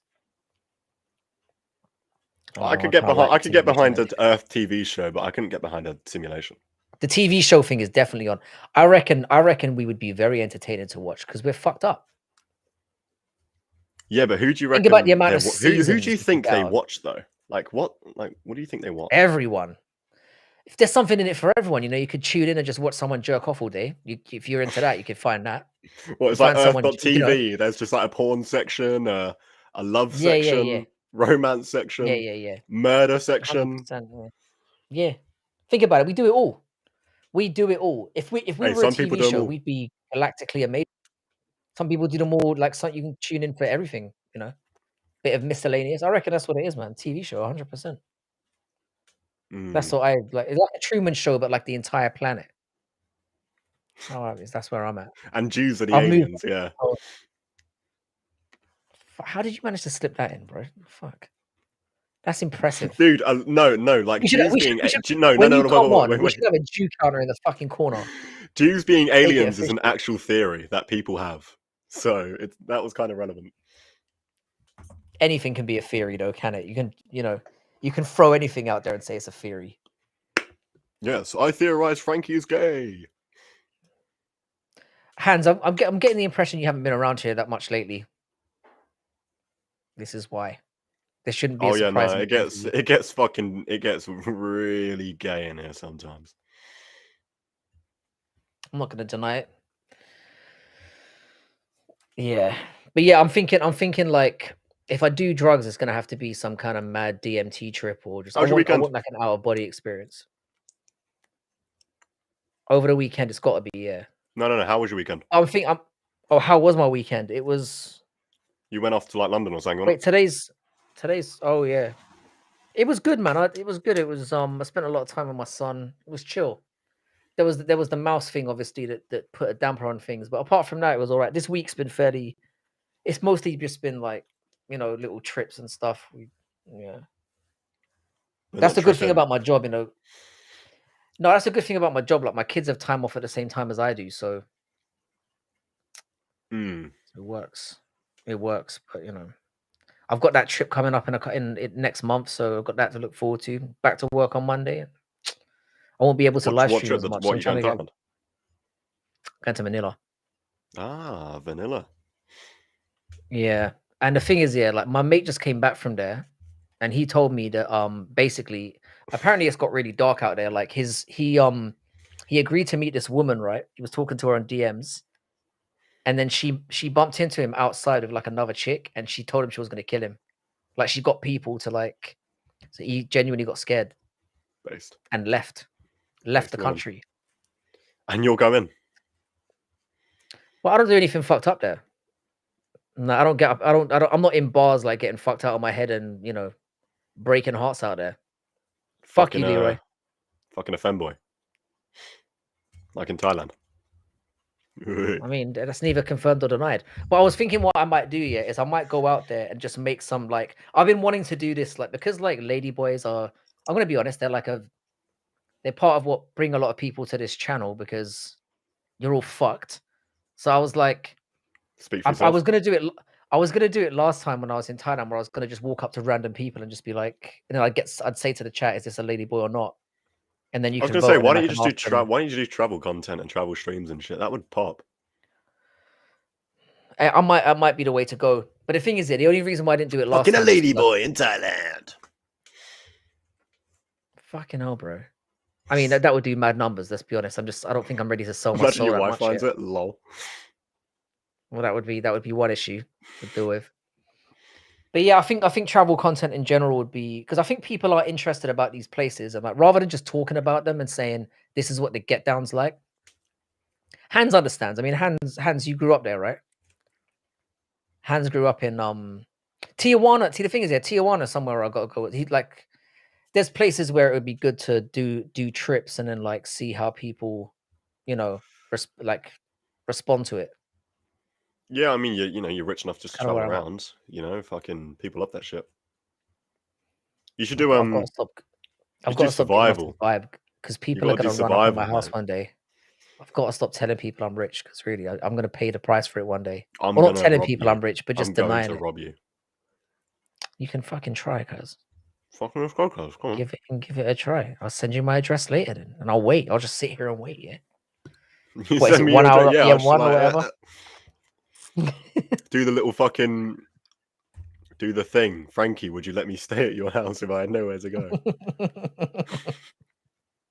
I Yeah. forgot who started that.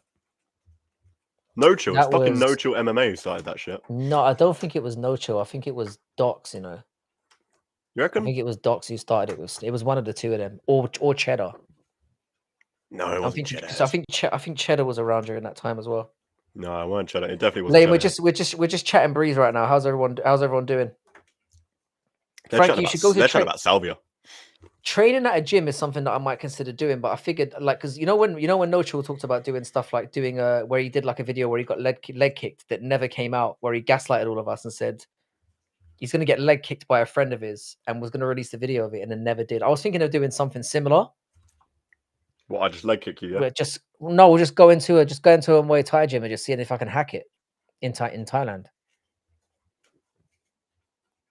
Yeah, I mean, you got a fan, Leroy. Fucking hell. But Leroy's Australian, innit? His wires aren't correct. So I wanted to go to fine. Thailand and train, but I can't be fucked. If you go to Thailand as a young man, you're not going to train there. You're just going to fucking. It's a hard Am I though? environment to Because be Thais disciplined in. aren't that fit. You haven't Are been they? there, cunt. Are they though? Because all I see Here's the on thing. like Here's media. the thing, JVD. Here's the All thing. right. Yeah, the All right. problem, the issue with it is, yeah, you've lived in. How much traveling have you done? France. Exactly. You. I'm assuming, right? You like. I'm not gonna. I'm assuming you enjoy vagina. I'm gonna assume that More of that's a cock man myself. but like I said, Nah, you're covered. whoa, Thailand's I'm saying. perfect. Nah. All right. I like a bit of minge. Go on. So the point is here, like in England, no matter, like I don't know, it's like it's not all like it's not as in your face as it is over there. Like over there, I thought when I originally went out there, oh, it's gonna be amazing. Like you're gonna have people throwing at you. It's overwhelming. And as Fool says, Thais are actually like they're not in terms of the Asian ranking, they're not bad. They're up there. Yeah, but are they So like? like, Are and they the thing like? is that you don't. Well, let's say like. No, Let's say like Japanese are the top. Top echelon. No, they're not. They're The no. best. They definitely are. No, they're not. Definitely. They're fucking not. I'd have them at the lower end. But continue. Go on. What the fuck? Continue, bro. The Japanese people are fucking weird. But go on. Carry on. I'm listening. Let's say like Japanese at the top, Korean maybe like 4th place because of how fake they are. Where do you think Thailand would rank? Let's say China's like a good 7. Bro, you're tripping. Dude, Chinese women. You're wrong. Okay, no, Chinese women can be wrong. No, Chinese women can be alright, but you have some weird fetish for them. I'm guessing they're your number 1. They're up there. Up there. So I would say one? I would say Japan definitely, bruv. Japanese women are weird, bruv. They're don't you like weird. that though? In the freak good? No, I don't. The thing is, how can you go to Thailand and not like freak? But no, but that's the thing, yeah. They're a bit freaky, don't get me wrong, yeah. But also you can go out and you have a good time. They're not like down your throat. Like they'll come and party with you, they're friendly, but they're not like forcing themselves on you where they're like, trying to get something out of the situation. They just want to come and party with you. That's the problem that I've got with Manila. Like when I go out there, it's like the women there have an agenda. Like I don't like going out in Manila. Yeah, no, Japanese women are quite slutty as well, and they're quite like mostly whores. They're just fake. Sort of pester you and whatnot. But they're also very insular. Like Japanese women tend to fuck with Japanese men mostly. They're not really into like. So you're not going to get. And they're more. If you get them in the bedroom, I'm sure it's a different thing. But meeting them, they're more demure. They pretend to be demure. Whereas Thai women are just like, "What's up?" I don't know. I'm learning the language, so they might like me a bit more. I'm also they'll just tall. think you're. I'm also tall. I'm much taller than you. They like tall. But this is another thing I have to explain to you. Yeah, this is in this country that might work for you. Yeah, because women in this country are fucking weird as well. Yeah, in the sense that like they will pick an uglier. Now I'm not calling you an ugly guy, just to clarify. Oh, I know how. But women, boy. Women in general are like in this country. They'll pick a guy that's taller over a guy that's shorter. If they base their attractiveness on height a lot of the time. Do you not know the stereotype of Asian women and tall white guys? Like they will, if a white guy is above 6 foot, they will go after the ugliest motherfucker ever. It does not matter. No, but also you've got to understand as well. I'm about 5'8", right? 5'8" to them is quite tall. So compared to what you'll see when you go there, it's like I'm not considered average height there. So what they consider to be a tall white male is sort of 5'7" and above. And then it then becomes all right, you're then competing with other tall white men in terms of looks then. And I think I do okay in that department. I'm a solid 5, do you know what I'm saying? Whereas a lot of guys that go out there are probably like getting nothing in this country and they're going out there as a 3. So then what's my problem, Frankie? No, I'm just saying that like in terms of I mean, what you're gonna get, you're gonna go from women in England, they've always got an agenda in it, and they're not throwing themselves at you. It's a completely different situation where when you're in a country where the cunts here think they're shit. That's the problem. The women in this country, you got to work for it, and then you're working for nothing, which makes you not want to work in the first place. Yeah. So it's like almost like frivolous sex isn't really a good thing. Yeah, but I mean, I assume that you being the age that you are, you wouldn't mind that because this is what I was saying when I originally went out there. I actually hate it. I thought this is going to be amazing. Women are going to be throwing themselves at me. This is going to be great. And then I went out there, and when it happened, it actually scared me. I was like, "Fucking hell, this is almost too much." Too much sex. But it's too much. Just like attention, where you walk in and everyone turns and looks at you, and then you're like, "Oh fuck." And I'm not really. I know it sounds ironic for somebody who's puts himself on a camera on the internet, but the thing about this is you're seeing text most of the time. You're not seeing people react to you. Yeah. Do you know what I mean? Whereas when you walk into a bar and everyone turns, and then it's mad, it just becomes I don't know. It's something that I thought I would enjoy, but I genuinely didn't. But what it does give you is it gives you options that you don't have. And it's not just, I'm not just talking about Thailand, but it's pretty much everywhere. In America, I guess it's just being different. Like going to America, and Americans will confirm this as well. You go into a bar in America, they hear you talking and they're like, "Oh, you're British."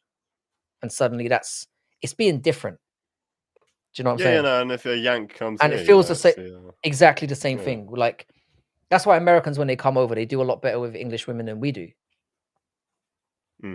Like generally, it's just, it's that feeling of like I don't know, just being different, I guess.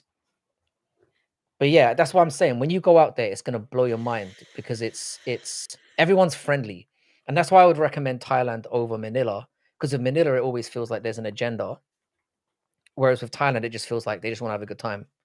Yeah, in 26, two of my boys want to go to Australia, and I told them no. But they want to go traveling around. They want to go traveling around Asia and obviously Australia. So I said that I'd probably meet them in Thailand in 26 at some point. So I will go there. But yeah, you've got to because the thing is, the food is great, the culture is great, everything about it is kind of, I don't know. It's just like, for me, it's the best country to visit in Asia. But like I said, I lived in China for a long time, and I loved living there. Like if COVID didn't happen, I'd probably still be living there now. But I love living in China. It was great. Would you go back? Yeah, I would. I'd go back. Well, when the boy's all grown up, or you take him back to his motherland? I imagine he'll be visiting. The older he gets, I imagine he's going to be going more times. He usually goes once or twice a year anyway. But we've only lived in the UK for 2 years or so. So does he? We could definitely end up going back. Does he know Mandarin? Or He Cantonese? knows both. Yeah, he knows both and English. Oh, fuck now. Go on. Yeah, and I don't know shit, bruv. You know Like none. You know my none of it.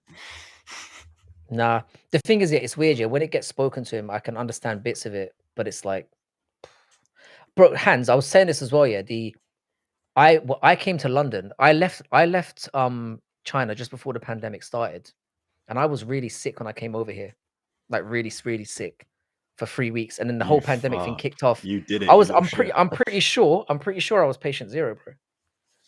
I don't think And it's it wouldn't patient surprise me if well. You never know. You could it have wouldn't spread it. surprise me.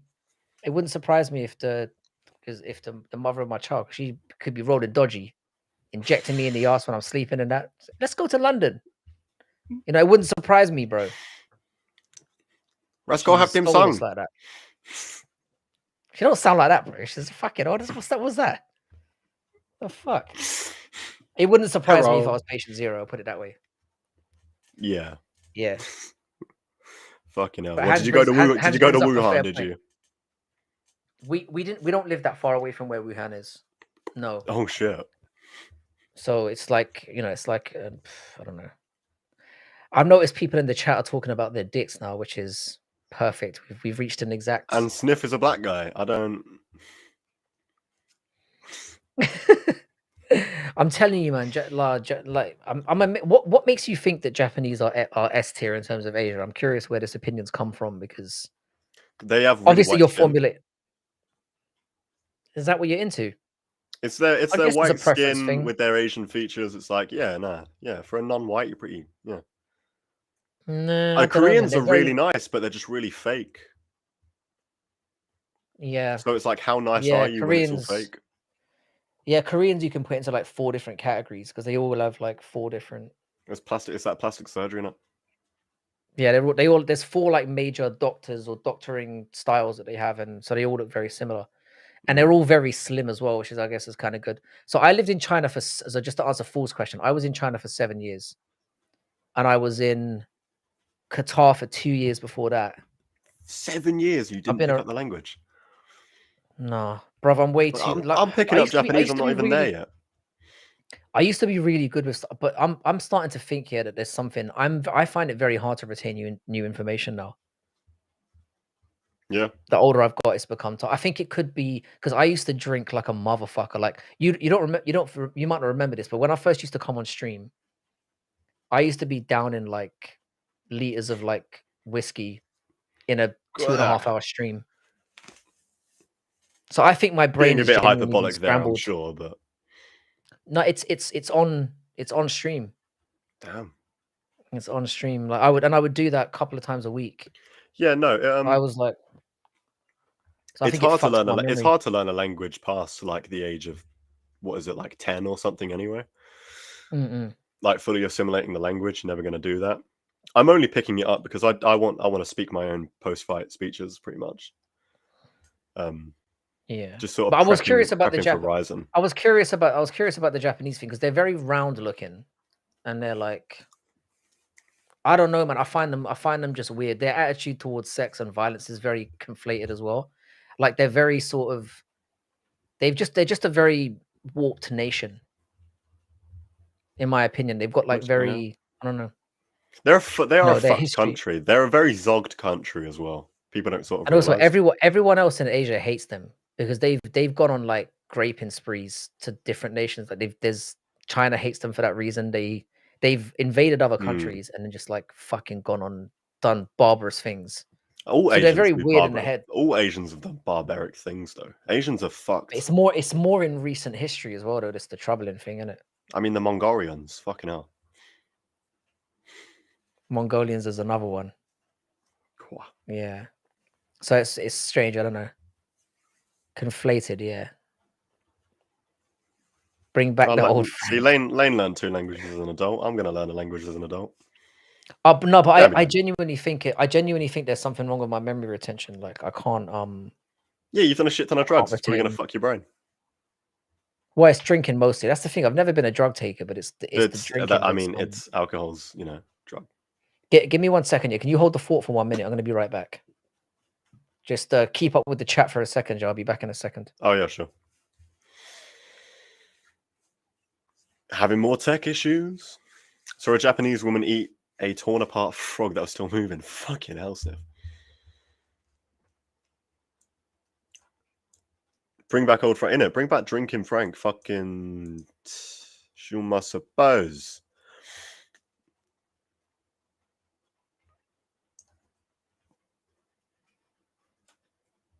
Japanese has been especially brutal. No, they have. No, those guys were fuckers. No wonder the Americans put them in fucking internment camps. Let's talk about the fucking Holo hoax. My niece is in Japan right now. That must be crushing, Chrissy. That must be crushing, knowing your sisters have kids and you don't. Oi. Let's talk about JVD. Let's talk about Jews. Top 5 Jews. Fight Night Frankie. That's where Frankie touched you. Yeah, so he bought me alcohol when I was 17 and you touched me here. You touched me in my special place. Talk about these wooden doors, JVD. You fuckers know about it, mate.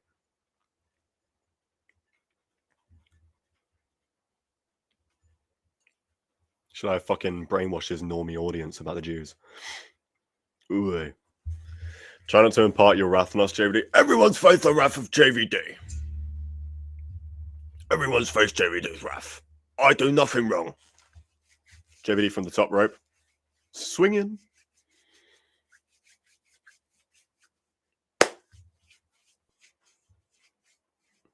Start leaving the special. Fucking shut up, Tai, you little fucking minge bag.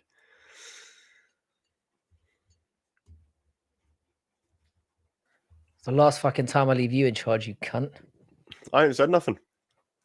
I had my headphone in, bro. I fucking said nothing. They wanted me to blame your fucking chat. Look at it. You never met a Jew in real life? I've had Jewish friends. Oh. I've got nothing against Jews. Oh. I don't. Oh. Well, certainly as individuals as well. It's like with Indians as well. I don't like Indians as a general, like Indian men as a general, concept. But individually, I've got Indian friends as well.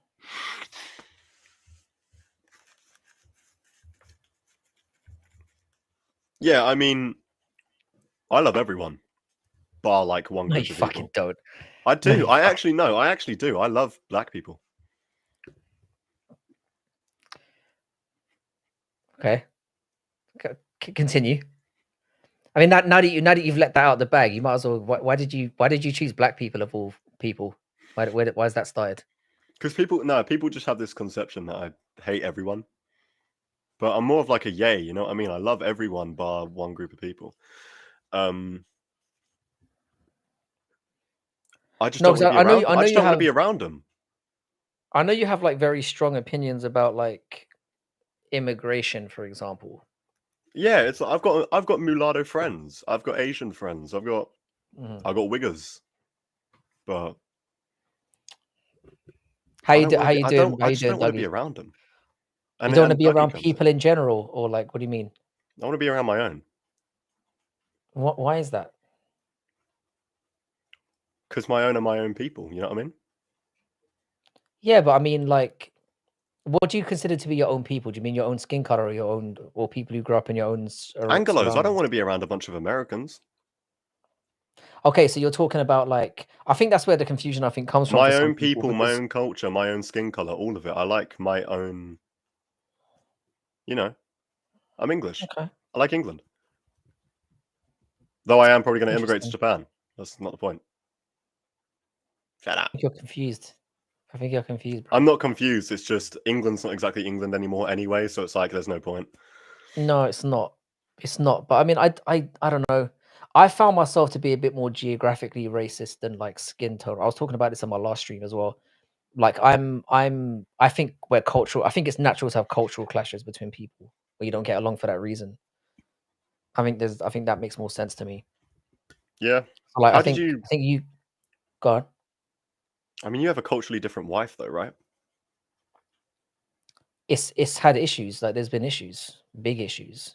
Yeah, big issues. The thing is, I'm kind of with what you. I kind of hate everyone. I think is the problem.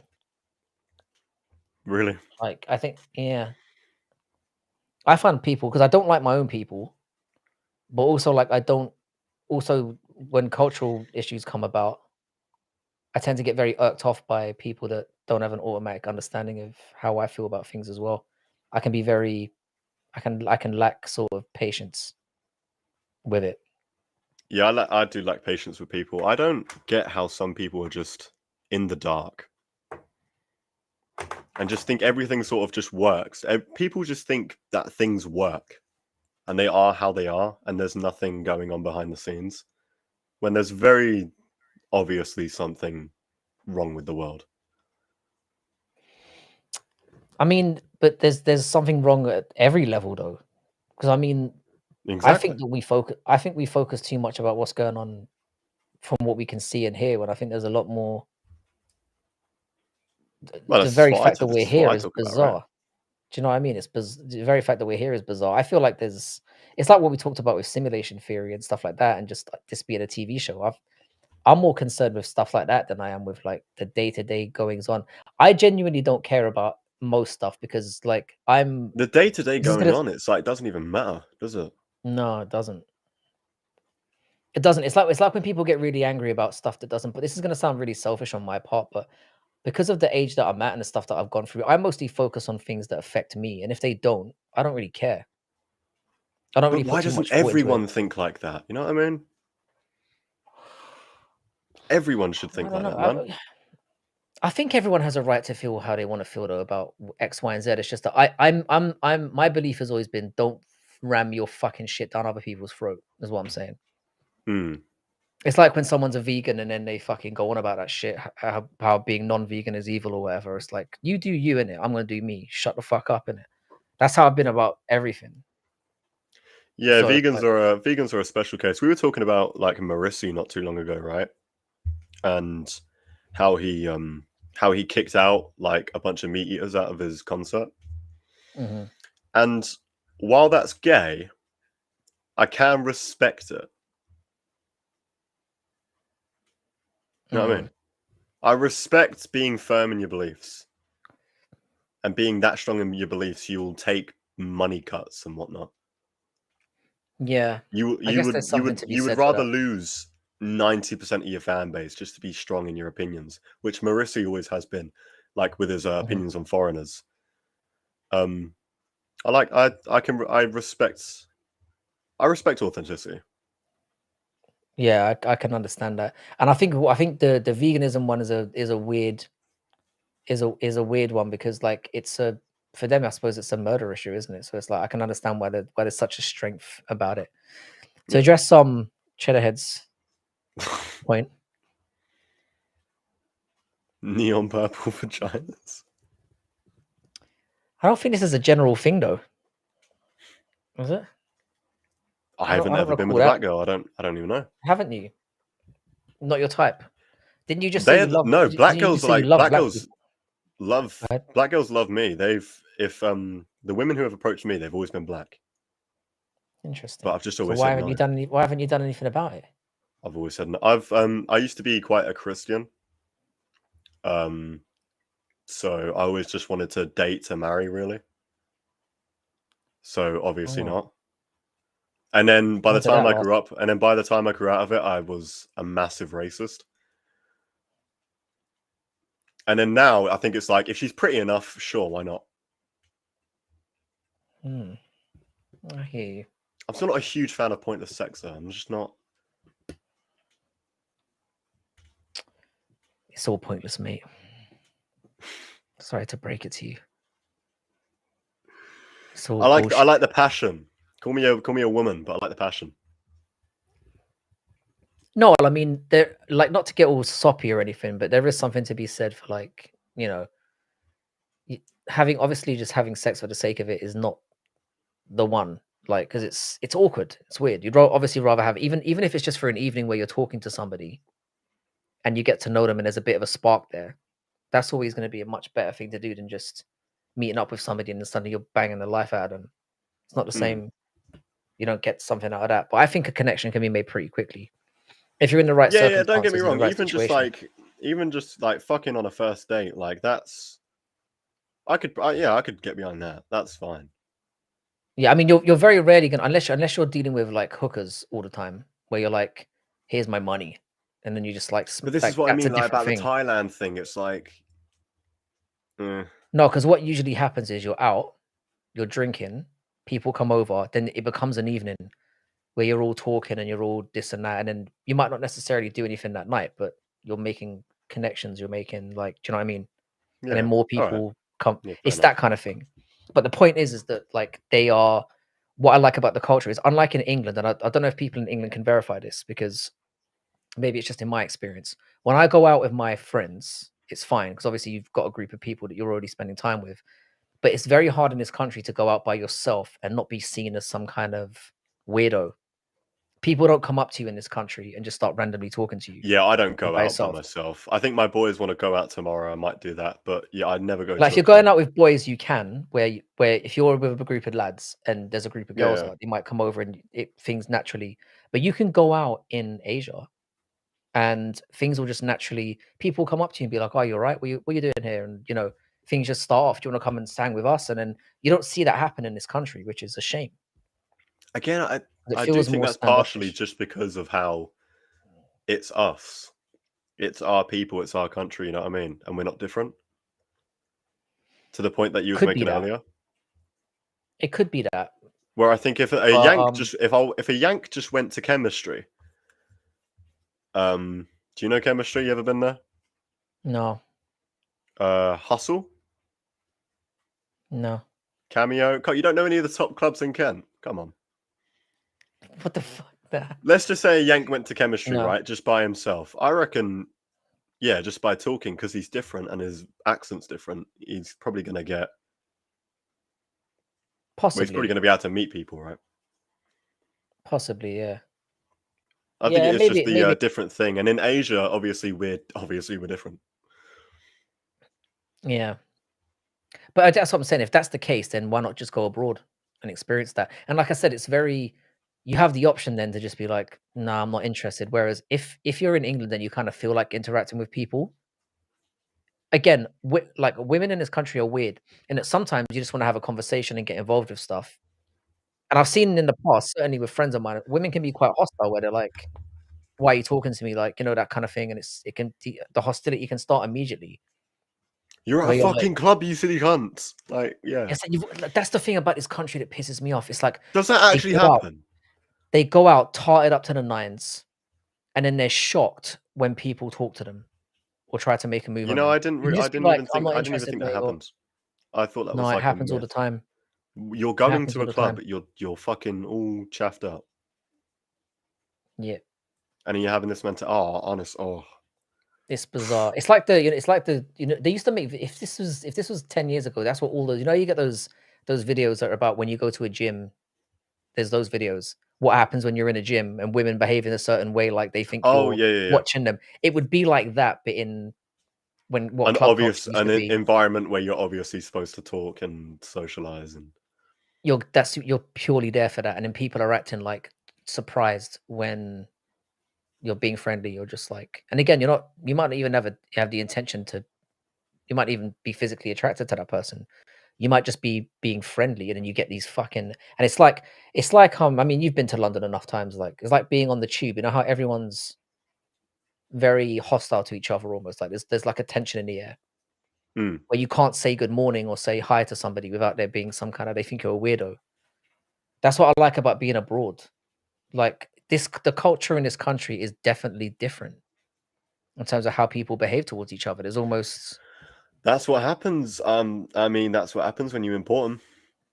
When you import foreigners. So you think that's what it's come down to? It's the brutal truth. I think if this country is its own people, any country of its own people, I think they become much nicer. But this is the thing, yeah. The reason why I don't agree with that is, like, I grew up in a community, right, where I was the only white... We were the only white family living in the community, right? And we had a really good sense of community. We had families from all over the place, like African families, Asian families, just all down the street, right? And everyone knew everyone. It was just a completely different What I environment. mean is it causes white people especially to sort of shut down and keep in their own worlds, because you have a bunch of people that aren't actually your people sort of hanging around and whatnot in their cultures. So it causes white people to sort of get into this mentality where they shut down, they don't really talk. But at the end of the day, I'm in a city where there's a lot of brown people and whatnot. And while I don't exactly do this to the Browns, you know, if I lock eyes with any person, I'll say good morning, and I usually go good morning back. Kent is a little bit different from London, though, and it's not like that. It's sort of a bit more. It's a city, but it's not a city in the same way that London is. I mean, Canterbury's very small. Canterbury's smaller than my hometown of Ashford. Right. Funnily enough. Or they're about the same size or something, but yeah, in London especially. When I was in Bromley, which is just outside of London. I know Bromley, yeah. Yeah. No, it's interesting. It's interesting to get your, but I think you genuinely enjoy it. I think Japan's going to kind of surprise you because they're friendly, but they're more like in terms of their hospitality.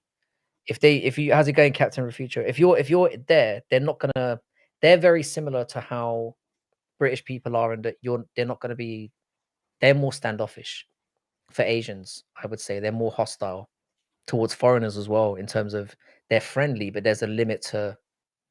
And it's very easy to offend them as well. You did what? Yeah. I'm just at a fight, really. Yeah. I'm there for Ryzen, innit? You know what I mean? Yeah, it's a good place to start, really. Ryzen I wouldn't be starting there. I'll be fighting here. No, I mean in terms of when you really make it as a pro, and they're a good pro organization to get involved with to get on. I want to go KSW first. I want to go KSW first. Yeah, that would be rough. The plan is to push in post-fight speeches, is to push for Ryzen to get a middleweight division, and then just hopefully becoming enough of a name so they do it. If not, I will just go to light heavyweight, because it's a way smaller weight cut. Yeah. And once I'm actually pro, I can justify taking time off to bulk. Yeah, makes sense. Well, it looks like it's going to be starting for you this year, though, right? I'm assuming you'll get a couple of amateur ones in this year, and then off to the races. Yeah. Yeah, it's all about getting the leg back. Hopefully, fighting September to December time. Sweet. I'm definitely going to try and get some time out of my schedule to. I'm going to keep pushing to be in the corner, giving you bad advice. Tickling his balls.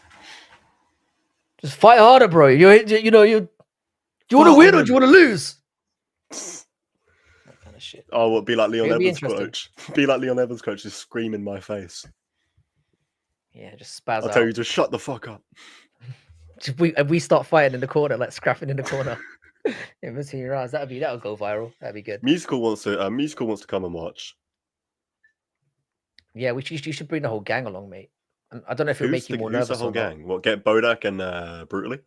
Bodak and Brutally, and we can get Paradox out as well, wearing a mask, maybe. Paradox coming all the way to the south of England. I doubt that. I think Paradox would come and watch you fight. Maybe you can confirm this or not, Paradox. I think Paradox would come out. City Life Project would be streaming it, so all the Americans can go over to City Life Project. Yeah. He's already said he'll stream it. Yeah. I reckon everyone in Britain would come out to the fight live, though. I don't know. I'm not really that known outside of like the four people we just. No, I mean there's a fair few of us in the community, right? I mean, even if it was just 10 of us, like you said, Brutally and Musical and those guys. I'm not saying we bring the whole fucking audience along, but I mean, just in terms of the boys who have been here since the beginning of the journey. I don't think Paradox will come. I don't think Paradox. I reckon Paradox would. I reckon he would. Maybe. But it's not that far away. It puts money in my pocket. Could you buy the tickets off of me? Yeah, there is that advantage. But yeah, no, I'm definitely going to be down. I'll bring the family along as well. Hey. Well, yeah, thankfully it's not an ultra MMA fight where you have to be 18 or over to watch. Yeah, that's an advantage. Dude, not only do you have to be over 18, you have to wear a suit. Okay, what the fuck is that about? Yeah, no, ultra MMA is it's suit and tie event. I mean, I don't mind that. It's just a bit why. I mind that. You don't think that would look kind of sweet just looking out into the crowd and just seeing a whole load of like just well-dressed fucking... Why should MMA be a rich boys club? You don't have to be rich to own a fucking suit, mate. But no, this is the thing. Not only the tickets are very expensive. Not only do they have to pay fuck tons for the tickets, you can't bring children, and then people have to dress extremely formally. I wouldn't even ask my family to come and watch because that's just taking the piss. No, because I don't think you can bring. Because I know with UFC you can't bring children to the UFC either, right? In this country, you can't anyway. Can you not? So I remember it say, yeah, I remember it. It might be a UK law thing. I don't think it's necessarily just the organization because I'm pretty sure in the UFC thing. Because I mean, I wasn't considering taking my son along anyway, but it was something I noticed on a ticket where it said something about you have to be of a certain age or something. Really? Maybe it's a UK law thing. Yeah. It would but make Ultra sense. MMA does the we're kind of soy around there. Maybe take kids to boxing events. Yeah, boxing is different now, isn't it? They still see MMA as a little bit barbaric around there, I guess. It hasn't fully got that title of... Yeah, it's weird. It's not like in Florida, like Chrissy's saying, where anything goes. You can bring your fucking pets in and all that kind of shit. Imagine. I think JVD would be all right. I don't think I'd be crying in the corner while you're having a hard time. I wouldn't expect that. Uneventful first round. No, the first round's the only fucking eventful one. I can imagine a lot of things happening in your fights, but it being uneventful is not really one of them. If it goes to a second round, that's it. I'm Michelle Pereira-ing. I'm done. I quit. No, it's big confidence there. I'll just finish them in the first round. It's fucking amateurs. It's good. It's cool. Oh yeah, if you do go in there with some kind of if you go in with some kind of if you're taking it in any way seriously, you should have a really easy time. Exactly, it's amateurs. Fucking, I'm gonna waste everyone's time. I'm gonna bring everyone out there just to be fucking done in 10 seconds. Trust. Dig it, man. Well, I'm down. I'm gonna be there. I'm gonna be there with bells on, mate. Dude, what do you think of Michelle Pereira or not Michelle Pereira? What do you think of Fluffy versus Alan? I mean, I pick Fluffy again. I'm really a big fan of this, like this Marab Fluffy style. Where they're not necessarily DDP kind of style. Where they're not necessarily the most beautiful to watch, but they just the pressure. Don't put DDP in the same. I think DDP you put in there as well. It's the pressure. I think DDP is very offensive. Okay, no, Fluffy and Marab are quite boring. I don't think they are. Like watching Marab a lot. What's really do you know what I enjoy about them? Here's the thing. It's watching how their opponents break in the middle of a fight. Watching the way they fight is not necessarily the most exciting thing, but you can see that their opponent reaches a point where they're looking over at them. We saw like the Mikel Pereira was a blatant example of that. When he fought Fluffy the last time. Yeah. When he hit him with a couple of big bombs and then he looked across and there was this moment where he just went, "You're not fucking off, are you?" There was just a moment that came across in it when you knew it was over. And it was very early on in the fight. I honestly like Brendan Allen's chances. He's not terrible. He's not a terrible fighter. But when I look at his record, right? If you look at his actual fights, yeah, let's quickly pull this up because I always forget them because his CV is not. It's I feel like a lot of people are just automatically going Fluffy without thinking about it, and I think that's wrong. Oh no, I mean I get that, but he's lost because remember it took Fluffy till the 5th round to take out Michelle Pereira, who was gassed. Yeah, but Fluffy is not. That's not Fluffy's game, though, isn't it? Fluffy beat him up for the entirety of that fight, though. Dude, I think if you put Amanda Nunes in there after the first 30 seconds, I think she beats him. Mikel Pereira. Yeah. After the first 30 seconds, you change the fighters to Nunes instantly, just like fucking transmorphing. I think Nunes would take him out. I think anyone would. He was extremely gassed. Yeah, but that's not Fluffy's game. That's not what he does, though, isn't it? It's not Marab's game either. It's just, I don't know. Maybe it's just me. I enjoy seeing somebody get broken in that way. It's satisfying. Yeah. Yeah, I like it. I'm kind of with I Chrissy don't on like a this quick. one, I like a war, to be honest. Yeah, I like to see someone get broken. That to me is sad, especially when it's somebody that I don't like. And the last few fights that Marab's had has been people that I don't like. And Fluffy, I like.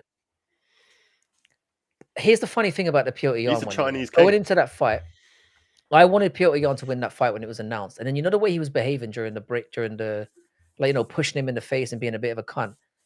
It kind of made me turn against him. I thought he was kind of being a bit overly disrespectful. I know it's the fight game and whatnot, but I thought he took it a bit too far. Yeah, he was trying to sell it too much. Yeah, I think he went, and it's not really what Piotr usually does. He usually just goes in there and in the fight and does the talking. But the whole pushing him in the face and being a cunt, I didn't like any of that, and it made me feel a bit sorry. If he did that to O'Malley, I wouldn't mind it. But yeah, doing it to Marab, he was like genuinely like up until that point, he was just a nice guy who was just it was a weird one. It's like when people we used to go at Robbie Lawler back in the day, and you're like, why? Like, this isn't needed. He's cool. He's a chill dude. Yeah, no. I mean, Marab's fight versus Umar was quite entertaining, especially in the last couple of rounds where he was just showboating. His fight against Henry Cejudo was very entertaining. Yeah, that one. That one too. Oh, when he's picking him up like a fucking baby. Yeah, and just just like watching Umar break, you could see there was like a moment when Marab knew he had him, and I enjoyed that. It was midway round through the 3, round. He just starts gassing. It was round 3. It was round 3. You could see he was looking at it. It's that look they get. When they look across and they're like, "You're not stopping. I'm not like." Marab's never going to stop. No, nobody's beating him at 135. Not now. Or not for a little bit. He's going to need to get caught with something extremely flush and get flatlined. That's the only way Marab's he wiped out everyone before he got the belt. He could move up now. We were talking about this before. Even though he's only got 2 title defenses, if you look down the whole division, he's kind of because they didn't want him to be champion. 1 title defense. He's beaten everyone. 1 title defense. Sorry, yeah, but he's had 2 title fights. Is what I mean. Yeah. Oh yeah. 2 title fight. Yeah. No. He's fought everyone who could be in line for one or is in contention. You know what I mean? Pretty much. Apart from Corey Sandhagen was the one guy, and he can't get a title shot. Well, he's got Figueiredo now, right? This is a good. How do you think that one goes? He needs to fight 2 more times. Probably, but again, needs must. If he goes out there and flatlines Figueiredo or dominates him, he could get a title shot off that just based on the circumstances because of what you said. Sandhagen's not going to do that now. I think he could dominate him. This is Corey Sandhagen. He's not going to flatline KO him in the first round. He could put on a masterclass. I don't know. I wouldn't put it past him. I know he did very well against Umar. I just think he grappled too much. I think he overly respected him. He shouldn't have been grappling with him. You're not a grappler, Corey. You know what I mean? But again, it's something that he's established in his game, and I think the Aljo fight is what forced him in that direction because he was like, I need to. The way that he got so easily backpacked in that fight and destroyed. If you're not a grappler, work on your takedown defense and strike. And then just get back to the strike. That's what you should have done. It's such a simple game plan. These people have been training since they were 2. They know grappling more than you. I'm what do you think about Ilia? I think Ilia's going to fucking kill Islam. I mean, I hope he does. But I agree. I agree with what the consensus is out there at the moment. I don't think he gets that fight first, which I think is ridiculous. No, I don't think he does. I think I'm kind of with what Guru and others are saying. I reckon they give him Poirier. If they give him Poirier and then he beats Islam after that, I genuinely think he's GOAT of the sport. He's the greatest of all time. Yeah. He is. I was looking at his record today, and I was like, Jai Herbert on a week's notice, Bryce Mitchell, Josh Emmett, Volkanovski, Holloway, KOs, and KO Dustin Poirier, KO Islam, GOAT of the sport. I don't hate that. I was saying this in my last stream. John Jones, GSP. I know people aren't ready for the conversation. John Jones, GSP, Demetrius Johnson, all three of the GOATs in the GOAT conversation have not faced the level of competition as Ilia. If he gets those 2 wins. If he gets through. I mean, you're talking. I mean, we're not right now. We're talking about Islam, right? Like Islam can beat him. That's the. I mean, and that's the trouble that Islam's got at the moment, because if Islam wins, it's another it featherweight. doesn't do that much for him. He beat up a featherweight again. It's another featherweight. He kind of brings it on himself a little bit, though. I think that's what I don't know. Just make Arman versus Islam. Just do it. I think they should. I think that's what they should do in the meantime. I get it. I get, Arman was a cunt, but who else? Oliveira I think they again? make it. I think they make it. I think they'll do Arman and Islam in International Fight Week, and they'll do Ilia and Poirier on the same card. That'd be sick. That's what I reckon they'll do. And then if something happens with, like I said, with one of the, somebody pulls out, you've got maneuverability there. Because the one thing they Anakin's saying, Topuria got knocked down by Jai Harbour. Yeah, but that was a week's notice, upper weight class. And he did get caught flush with something, and again he recovered and went on to win. I'd have been more worried if he'd faced adversity, and then because he's faced adversity in all of his fights. Volk was winning the first fight, or hit the fight with Ilia. The first round, sorry. Max, I thought that Max was on his way to winning that fight. Like, maybe I was out of my mind a little bit, but it felt competitive. Definitely competitive, but I don't think Max was on his way to win. I think Max was like slowly breaking. That's what I was noticing. I don't blame you for that take. I don't blame you for that. But I was like, yeah, I don't know, like, and then knockout of Max Holloway. But that's what I'm saying. It's the cleanness of the way he's catching people. The work he does with his hands. Is like fucking nasty. It's in my 308, 309 edit, right? That I did months ago. When Topuria misses the shot on Volkanovski, puts his hand in Volkanovski's face, and then hits it again. It's so clean. Yeah. It's beautiful. So nice. His technique is unbelievable. Like Shadowhead said, Islam versus. I don't hate Islam. Islam versus Ilia would make sense on its own, but I don't think they do Arman and Oliveira just because it is Arman's last fight. It's very rare that they do the same fight back to back. I think they do Arman and Islam. It was close, but you can't justify that. I think they do Arman and Islam. I think that's my prediction. I think it would be Arman versus Islam, Arman versus Islam, and then Ilia versus Dustin, because you get a viable contender for Ilia to fight, who's a legend in the game, but you also get a good sign-off fight for Poirier. Where it's like, this is a viable person where you can say, well, Poirier's been saying that he has.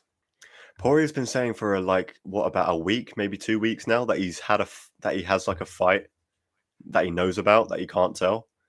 This is the problem. And the fact that they haven't said Ilia's fighting. Ilia's relinquished the belt and he's going up to 155, but he hasn't. They would have said, "Oh, it's Islam. He's going up to fight for the title."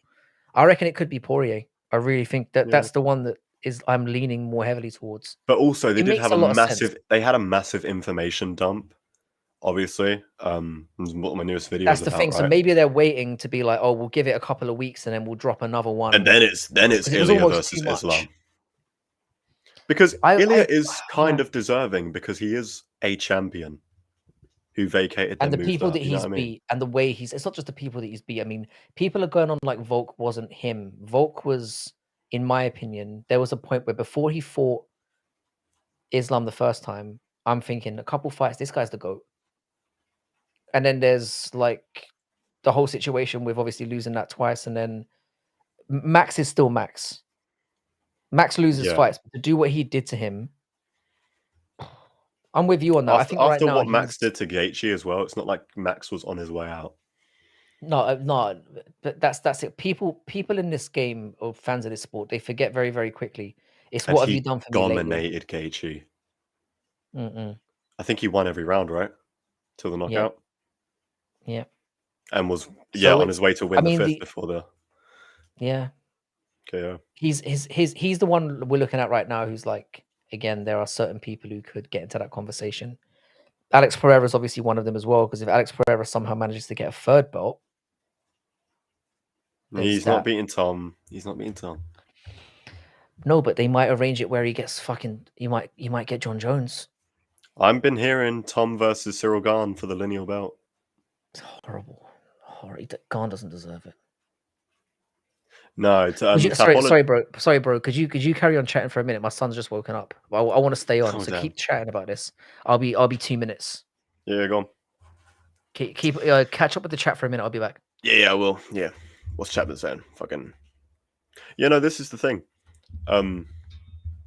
Islam gets hit a lot. Islam gets hit a lot by the boxing. Islam struggles with good boxers. Even PFL Poirier in his old age was giving Islam trouble with the boxing. I think Toporia's boxing is on a similar level to JDM's. I was about to say, if not better, definitely probably worse than JDM's. But I think his boxing is quite similar to JDM's. And I think that will give Islam problems. I think JDM will give Islam problems if he goes up and fights. Charles will probably sub Topuria. That's ludicrous. Charles didn't sub Michael Chandler, and Chandler's shit. Ilia's wife is stunning. I will look her up.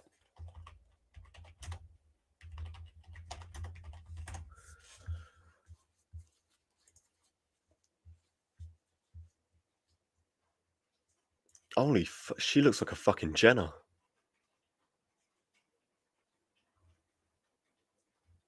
She's like a better looking Kylie Jenner. Holy fuck.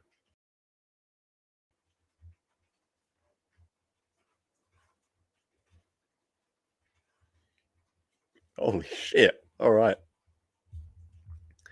Belal about to smash. Nah. Ilia versus Islam would do dollar. Would do bank.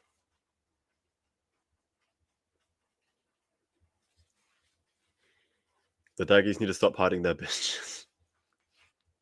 They're working with their cousins, man.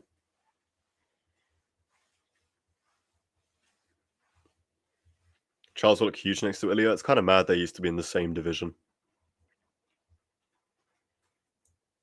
Topuria wins versus any lightweight they give him. Then he can get Islam. He deserves the Islam fight, but I want to see him fight a Poirier or an Oliveira just for the legacy. And so I can call him GOAT the sport, really. Armin Loki beats Topuria too. I mean, you're just going to say this.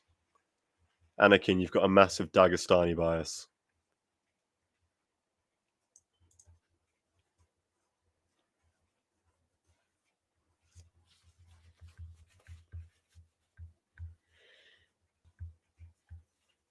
Where's Anakin? He's in the cliffs. I can't see UFC risking Ilia versus anyone other than Islam. He just ran through 145 goats. They're going to give him the title fight. I see it being possible. And I see the fact that they didn't announce it being just because they had a massive information dump already. But just for the legacy. Does she look better than DDP wife? I think she does. Not Diamond Dallas Page. Dricus Duplessis. Fucking hell.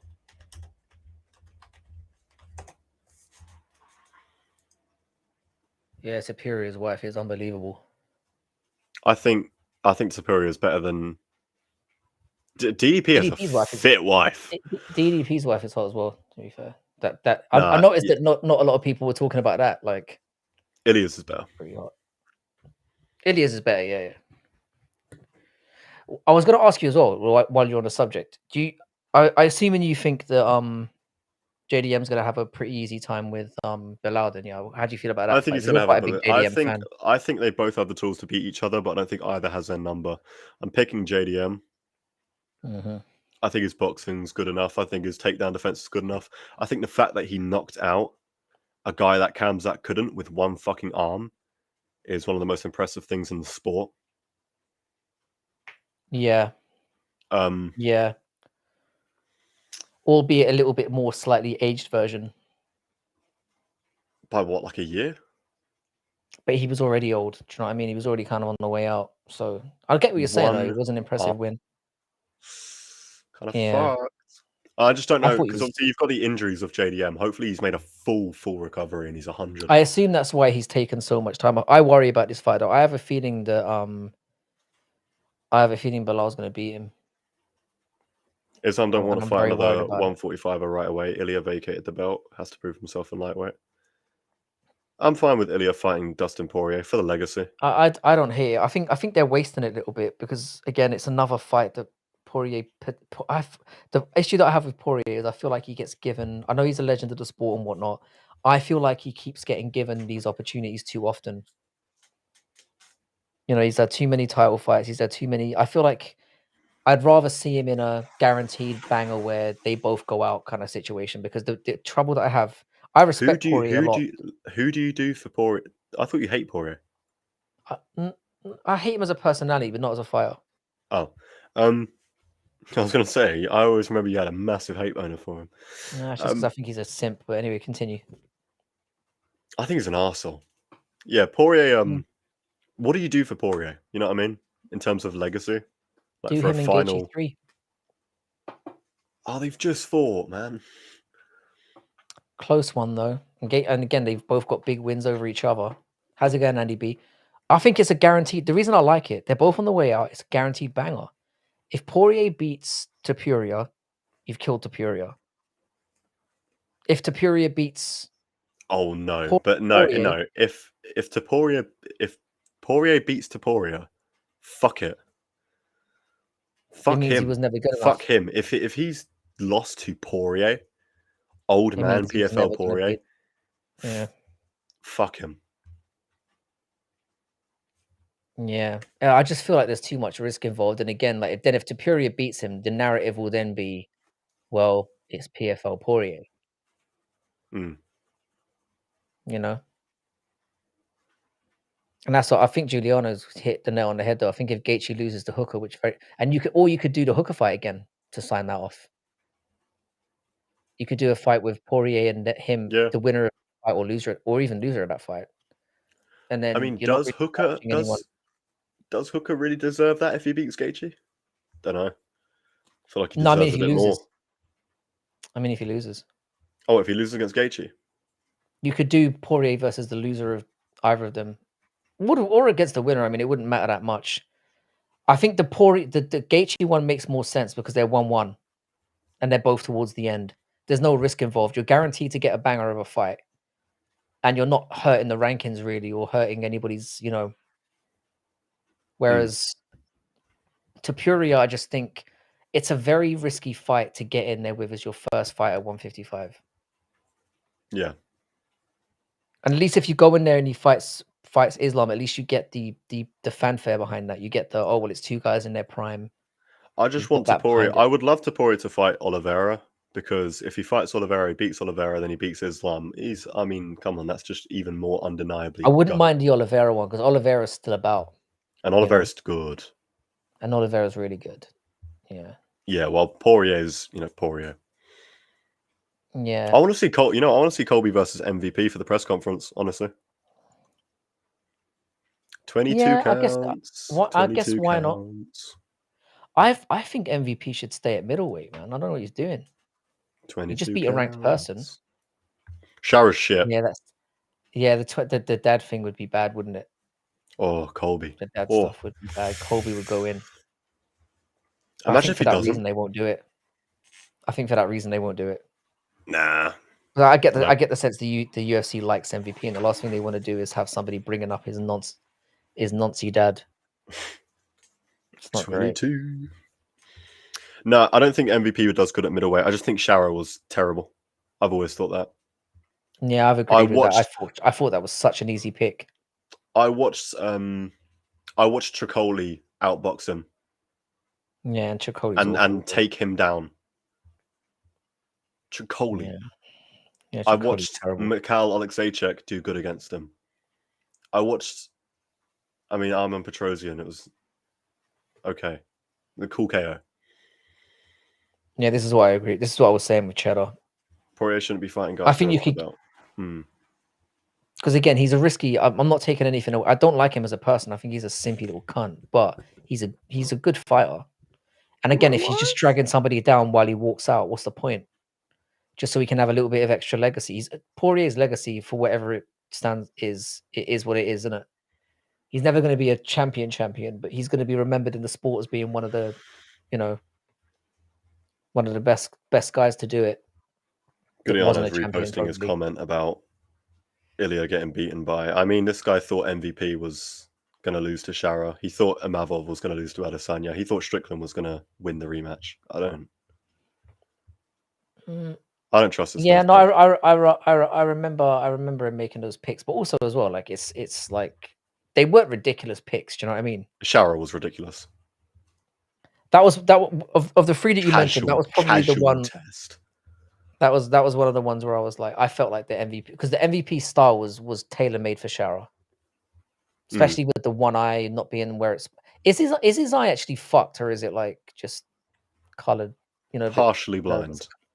Right. I believe. I think it's like very blind.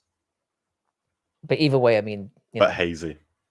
Whereas, like, if you look at them, whereas Bisping's, I think, is just detached. Yeah. But you could see style for style that was a good one for MVP. Yeah. Also, the Strickland pick, that's bad. That was just bad. Strickland never evolves. Why would he evolve now? DDP evolves.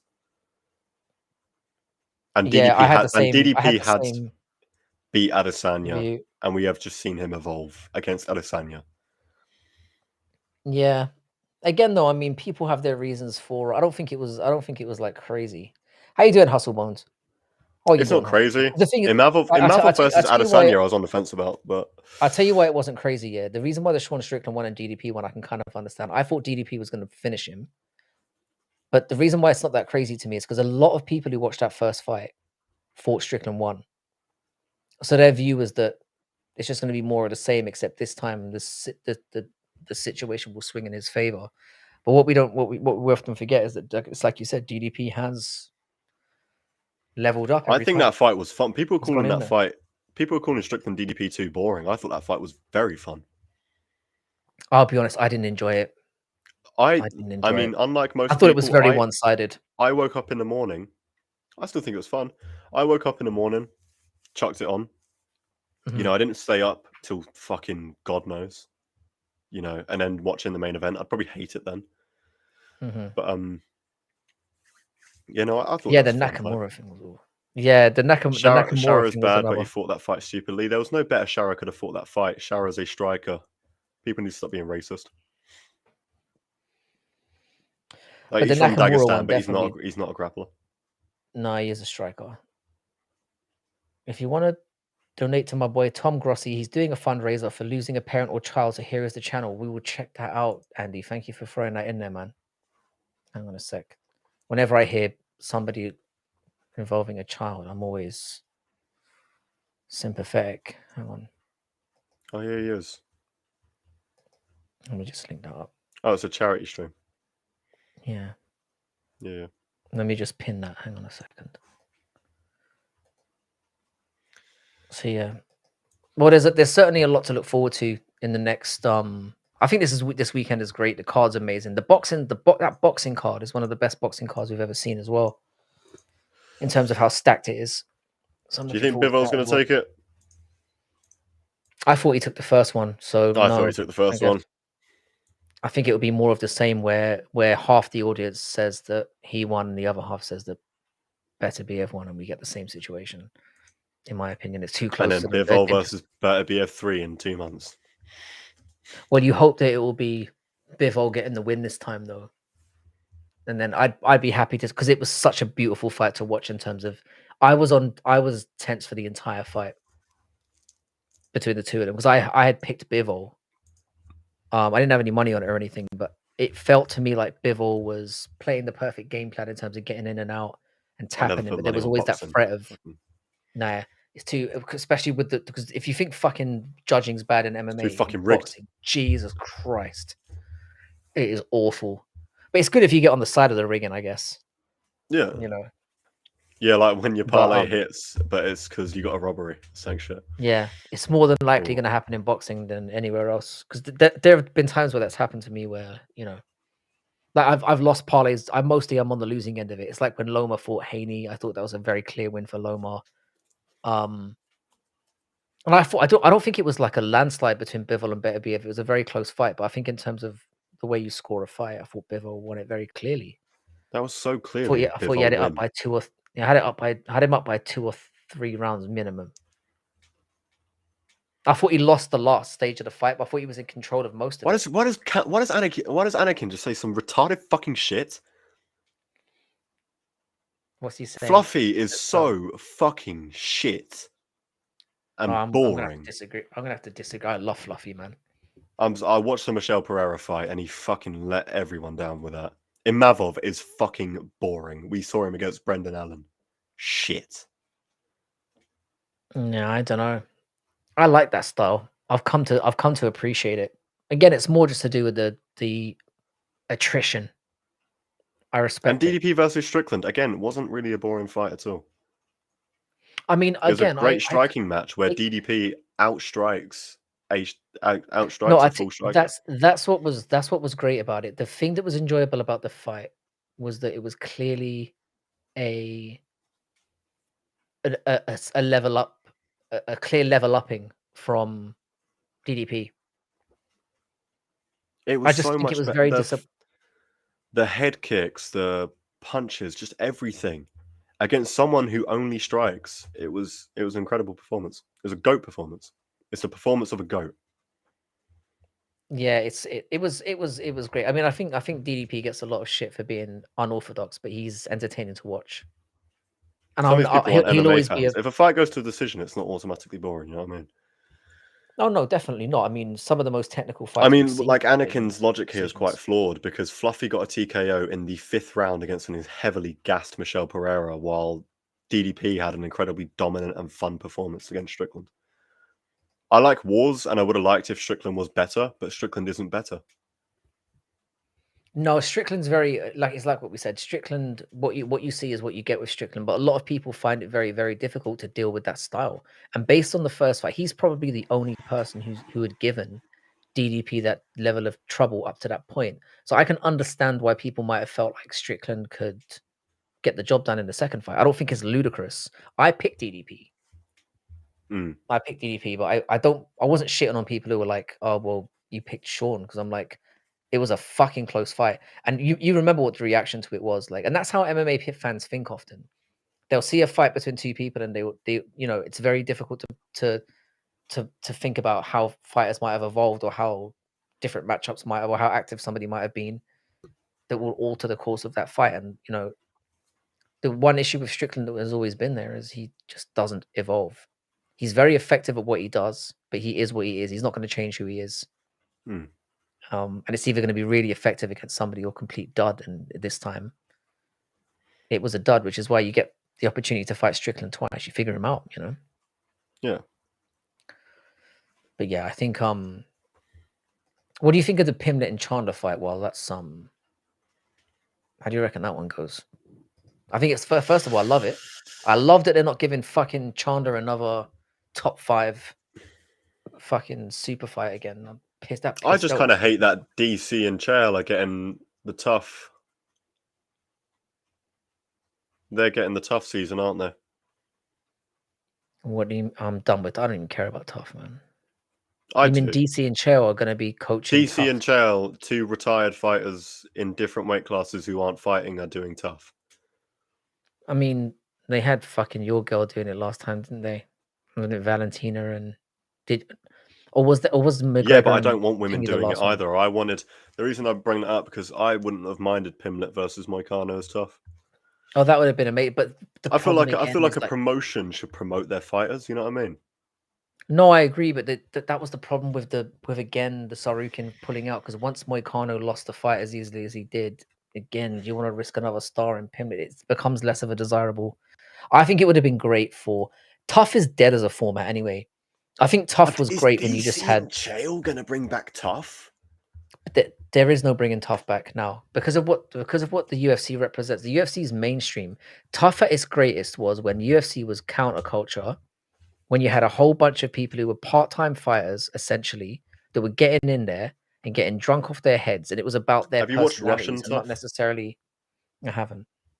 Aljo and Peter Yan. Peter Yan did it. Are they? They're doing it. They're doing season 4 of Russian Tough. It's that could be interesting. The problem is they don't have English fucking subtitles. Really fucking pisses me off. And I hope they do for this season. But is the format the same, or is it more like the old format? It's tough, but they're a bunch of fucking like Caucasus. They're a bunch of Caucasus guys, and they're just fucking like scrapping and screaming at each other all the time. See, that's what you need. You just need. Dude, one of these people, like one of the guys, picks up a knife and tried to stab the other. See, that's what you need. You need unhinged fucking lunatics in a house drinking and just fucking going. That's what you need. Tough isn't that anymore. You've got basically professional fighters that are in a house, kind of, I guess, but they're not getting. They're serious. There's no let me bang, bro. There's no drinking. There's nothing. Yeah, there's none of that. It's all just I don't even know if there's alcohol in the houses anymore. Yeah, it's new, but that's because it's people are talking about the UFC isn't that anymore. The UFC is now a mainstream organization that has sponsors, it has shareholders, it has. You can't have some fucker like Mayhem stabbing somebody in the neck when he's had one too many. That danger, you know what I mean? They can't do that anymore. Yeah, I get it. So Contender, it's like what Anakin's saying. Contender Series is the one now where you just get a midweek show where you get people that come in, they put the fights on. Yeah, Job even done. Contender Series. The days of Tough are over. The thing I don't like about Contender Series, and honestly, you know what? The Tough season with McGregor and Chandler, I think, proved it. These people in the Contender Series, they're fighting people who aren't in the UFC. And then they get to the UFC, and it's so like, I want to say 50-50, but it's not even that. So many of these Contender Series guys are shit. I don't disagree. I mean, Torres Finney is now in the UFC. Yeah, he's a balloon animal, that guy. He's going to die. Yeah, he's going to get battered. And if Dana said that the first time he fought. You can Torres see that Finney will not see the rankings. No, he might get lucky matchups. I was worried for Taliesin Teixeira, but he's doing. I mean, he had a good fight his last fight, right? Yeah, he looked good. It's a nice finish. The knee into elbow. He fought a fucking tubby Taffer though. I mean, they're awful. A knee into. I mean, it was a great KO though. Oh, I hate that like as well. You said, man. Those the press conference for 312. Oh, what's that? Only having 4 fighters up there.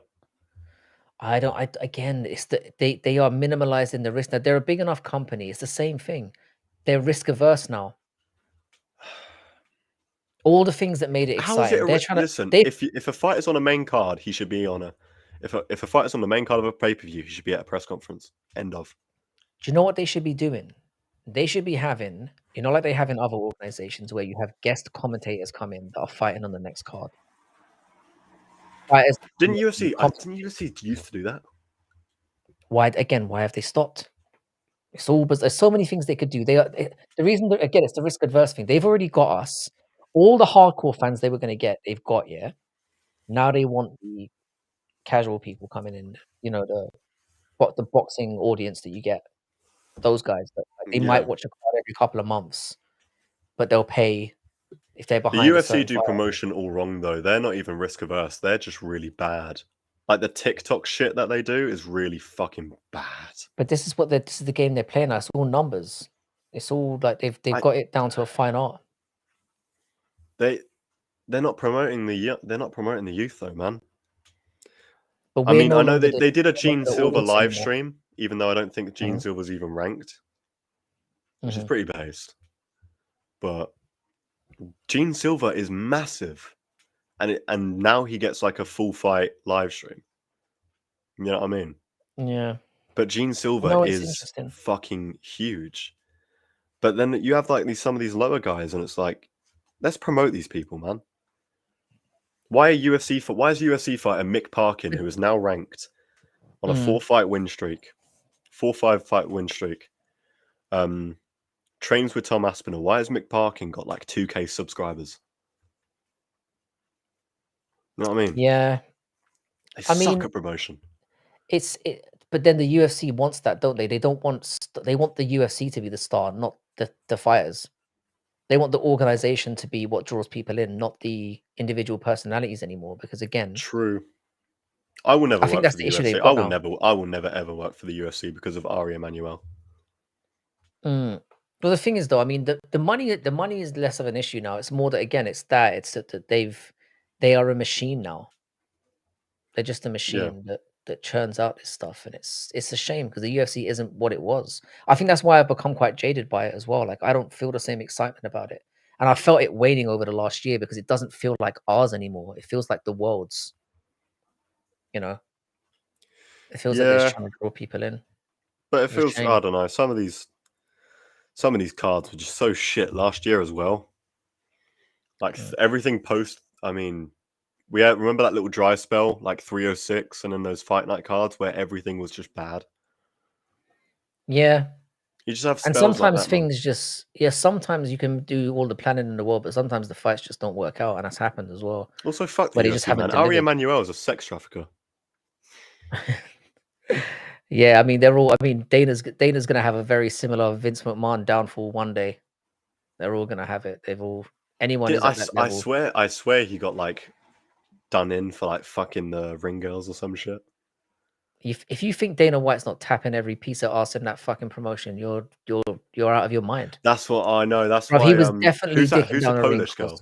Who's the Polish girl? That's really Joanna cute? Jędrzejczyk. Oh, he's definitely fucked it as well, isn't he? He definitely fucked her. He fucked Paige Van Zandt. Oh. Definitely Ronda. He was definitely putting the old hide the salami with Ronda, 100%. I mean, if he's brave enough to go near Van Zandt, fair enough to him. Yeah, I'm not really a Van Zandt, but I can get. He's clearly got a. Of course he's smashing all the ring girls. Of course he is. I mean, come on, let's not be naive here.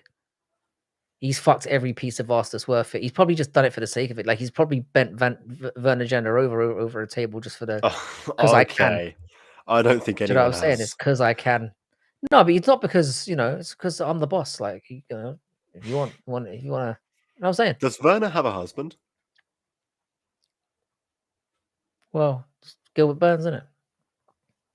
I will roast us being the love kid. child. I need to see if Werner has a fucking husband because who's doing that? Yeah, look him up. Look him up. He must be out there somewhere. I mean, there's someone out there for everyone. I don't want to be too disparaging about Werner. She could be a nice person. Or is she a lesbian? Could be. I mean, a lot of women from that region are. It would track. She looks like one. Sorry, Hustle, I had to, man. But imagine her and Gilbert doing the Anyway. What?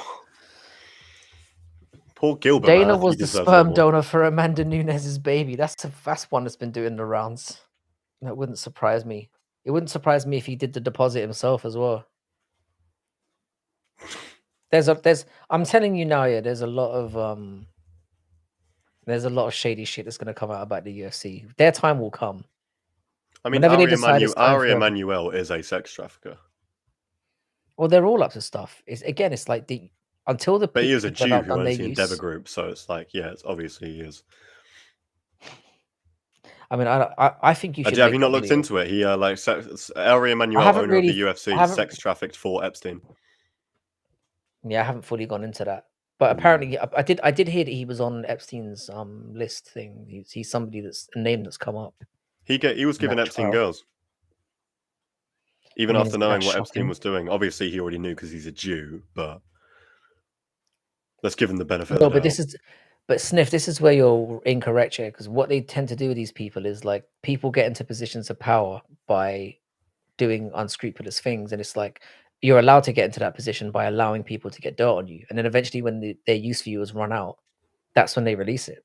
It's like with the whole Diddy thing. Everyone knew about that for 10 15 years. It's the same with Jimmy Savile, who was here. It was the same thing. It's like they know what they're doing. It's like they wait until your usage has run out or where they want rid of you, and then it becomes a thing. You ever heard the song Panic by the Smiths? No. It's about Jimmy Savile. Is it? Yeah, Jimmy Savile was a fucking... Yeah, Morrissey knew, and he was like subtly whistleblowing. A lot of people knew. Like David Icke was talking about him for years. You seen Jimmy Savile and gay man prime minister? You mean the current one? Yeah. The gay Keir one. Starmer. Yeah. The gay one, yeah. Just known as, I don't know anything about Keir Starmer. I didn't even know who he was until he was elected. Couldn't give a less of a fuck, mate. Yeah, I don't really like it. Anyway, yeah, no, Jimmy Savile and Keir Starmer have a little history. Really? Keir Starmer's got a lot of skeletons in the Yo Club, but that's what I'm saying. Everyone I know does. he was a Like, kid when you're at back that then. level. He would have been getting touched. Really? Yeah, that's the theory. So he's on the. Really interesting. Yeah. Makes sense because of how he acts. It does make sense. Yeah. No, but like I said, I mean, stuff will come out about Dana White. If you think Dana White's squeaky clean with all the stuff he's been up, I mean, I know you don't. I was more talking about what Sniffs was saying, that the fact that he's probably got a lot to lose now, but the skeleton's already there. The stuff that he's done will be stuff from his very distant past that will come up. Pull up a side by side of Verna and Edward Scissorhands. Fuck me, she does look a lot like her, doesn't she? Yeah. Edward Scissorhands looks like Johnny Verna Depp. Jandaroba. Johnny Depp does not look like Verna. No, there's the makeup and then the fact that the face was all caked. I can see it, man. No, I don't. No, trust. Edward Scissorhands, one of my favorite films. I do love that film. I know Johnny Depp. That's when films used to be. Again, you're quite an old soul, aren't you, mate? Really? Yeah, Edward Scissorhands is like very old. I mean, that would have been before you were born, 100%. Yeah, it's like 80s. That makes a difference. Yeah, that's when like 90s. Cinematography, mise en scene, it all meant something. Not like now where you just get a fucking CGI clusterfuck. Anyway, I think Edward Scissorhands is a very beautiful film. 1990. It is 1990. Yeah, that makes sense. So yeah, before you were born, which is crazy. I'm looking at this. I just can't see the Verna Jandaroba. It's the scars and the disfigurement on the face. I can see it. Disfigurement? I'm just seeing wide eyes. I mean, Johnny Depp was a very good-looking son of a bitch. Let's be honest. He's still got that. You know how men age. We never get like completely fucked. I mean, men are the beautiful ones, right? Wait, hang on a second. Fuck it. It's okay. alright for me to say that. Well, I'm too far gone. Fuck it. Fuck it. I mean, well, like in 1990. nature, the males are, and so is in human nature, because females are quite ugly when you take off makeup. I mean, especially considering they hit the wall at like 25. Crybaby, 30 if you're lucky. That's a classic Johnny Depp look right there. Crybaby. Ricky Lake. What's your favorite Johnny Depp film? Wow, that is a tough one. Let me have probably Fear and Loathing in Las Vegas. Yeah.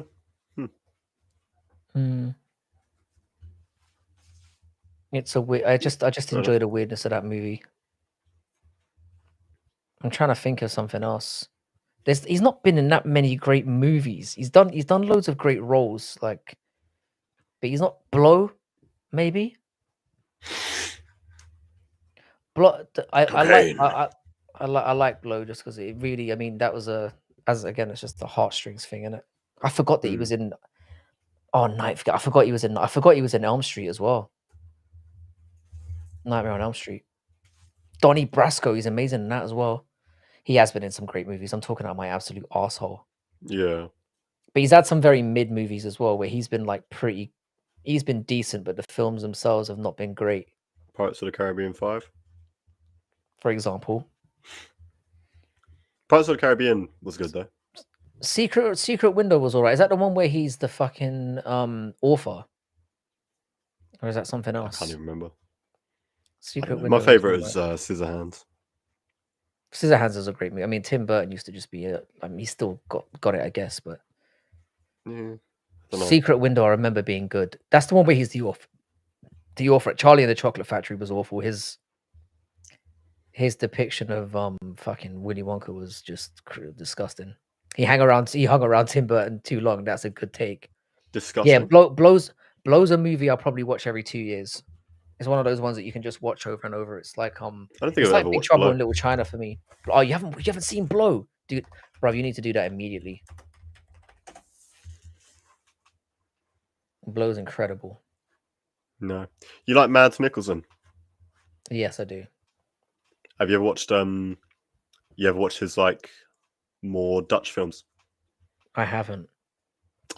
Dude, Pusher, the Pusher trilogy is so fucking good. Again, I've heard of it. I'm gonna get on it because he's just great, isn't he? Mads Mikkelsen. Dude, the movie where he gets accused of being a nonce. Yes. Can't remember which that one's called. That's great. Oh, Mads Mikkelsen, man. He's keen. Yeah, he's fucking unbelievable. Pusher, Hustle knows that Pusher is so good. The Pusher trilogy, man. In fact, he was really good at. Have you seen the Hannibal series as well? Where he plays Hannibal. No, I haven't Oh, seen he's that. unbelievable and unbelievable. It's obviously very dark. It's about fucking, but he was unbelievable in that. Like, it was one of those ones that I think it was just a bit too sophisticated. Bleeder. To latch onto. You'll probably never be able to watch Bleeder because it took me forever to find subtitles and a rip of the movie. But Bleeder was like a very regional film that he did, which was quite good. I'll check this out. So I'll see if I can find. I'll see if I can find something. See if you can find. If you can find Bleeder, I'm going to go through his whole back catalog because he's apparently. I've heard this recently that his regional stuff is even better. He never disappoints in everything he's in. He's fucking unbelievable. John Travolta Pusher versus is Johnny the Depp. shit. Again, I'm just depressed with the state of the movie industry at the moment. You've got to go back. Oh, Sleepy Hollow. I haven't seen Sleepy Hollow. Was that good? I love the look Edward of old Scissorhands films. was mentioned. I much prefer movies suck these days. I like the graininess of the 90s cameras. It's nice. Mm-hmm. And early 2000s. Yeah, the 80s had it down as well. Yeah, but see, that's the good thing. You can go back and there's so much uncovered gems that you can go back to in the 80s and 90s that were just fucking unbelievable. For sure. Oh, Valhalla Rising, that's where he plays Odin. Mads Mikkelsen. Where's Ravenous? I've heard of Ravenous. Is that the one with what's his name? The guy from Memento. Is that the same one I'm thinking of, Sniff? What's it? Guy Pearce? You might be less familiar with Guy Pearce, JVD. I don't think I know Guy Pearce. Yeah, you if you saw him, you'd recognize him. He was in like movies like Memento. Pulp Fiction was a cool movie. That's quite funny. Yeah. Frankie, can you send me a link on DM? I can pull up for a few. I'm actually going to head off. Capitan, can you come on tomorrow? Because I'm literally going to. How you doing, Klaus? I'm literally going to do a live stream just before the card is on. So when the card starts, I'll do another panel again. So literally 2 hours before the card starts tomorrow, I'll do like a pre-card. Because it's nearly 1:30 in the morning here. So holy fuck. Yeah. I really appreciate you coming on. This has been fun. We've had a consistent 30 people in here, which is great. If you're not subscribed to JVD, by the way, please get your asses over there. Unsubscribe because I don't make content. You do lives though, and they're always entertaining. Is there Not always really. a good rant? It's only if I have shit to talk about. Yeah, Guy Pearce was unbelievable as well. Memento is probably my favorite of his. If you haven't seen Memento, you need to check that out. You can watch it linear and non-linear. It's unreal. So basically, it's about a guy who can't make new memories. So every 15 minutes, he forgets where he's at. Right. And so the movie goes kind of back and forth in time as it unravels. So his wife's been murdered, I think, and then he's trying to find his wife's killer, and he's gradually trying to build up clues as to how to get. What do you mean by linear and non-linear, though? So basically, the story it goes back and forth in time, basically. Oh. So it has a non-linear narrative, and it goes back in the past and then back. It goes back and forth. So you can watch it in that mode, and then you can also go back and watch it literally in a linear mode from beginning to end as well. So it's got playback value. It's unreal. It's got that air and the non-linear version, 100%. I would have thought. Yeah, they're good. It's just Carrie Ann Moss, the one who played Trinity. That was one movie that she really. I don't like her, but She was in Memento, and that's what really gave her a break. I might see Memento though. It's very good. It's very good. It won't be hard to find either. Oh, Shallow Grave. We need to do this one day where we just have like a fucking, because we've done this in the past where we've talked about our favorite movies and stuff, and we get into it. It's because some of the suggestions you guys have come out with in the last few years have been unreal. When we get into it, I've managed to dig up like a backlog of definitely watch Pusher. Watch what? I'm gonna watch Pusher. Pusher's on the list, man. Yeah. Oh, I think it'll be easy to find as well. You ever played Metal Gear Solid 5? I have, yeah. Dude, I've been replaying that recently. It's so fucking good. It's an amazing game, yeah. It's an amazing game. I only got about 2 hours into it though, which wasn't. You're on that film stream. But do you know what, Juliana? We'll do it next week. We'll have like LA Confidential was great. Fucking hell. What we'll do is next week, yeah, I'll slot in a time on like Wednesday or something like that. Outsiders. Yeah, we need to get into this. Like we could proper go in because I'd like to get into this because there like some of the knowledge you guys have is fucking unbelievable. Top of New York, how you doing? Shallow Grave was a good one as well. Because like I said, I studied film at I did 2 degrees concurrently. I did an English literature degree and a film studies degree concurrently. So I fucking love my movies, man. Which is why I'm so fucking upset with the state the film industry's in now. It's just gross. It was all Walter.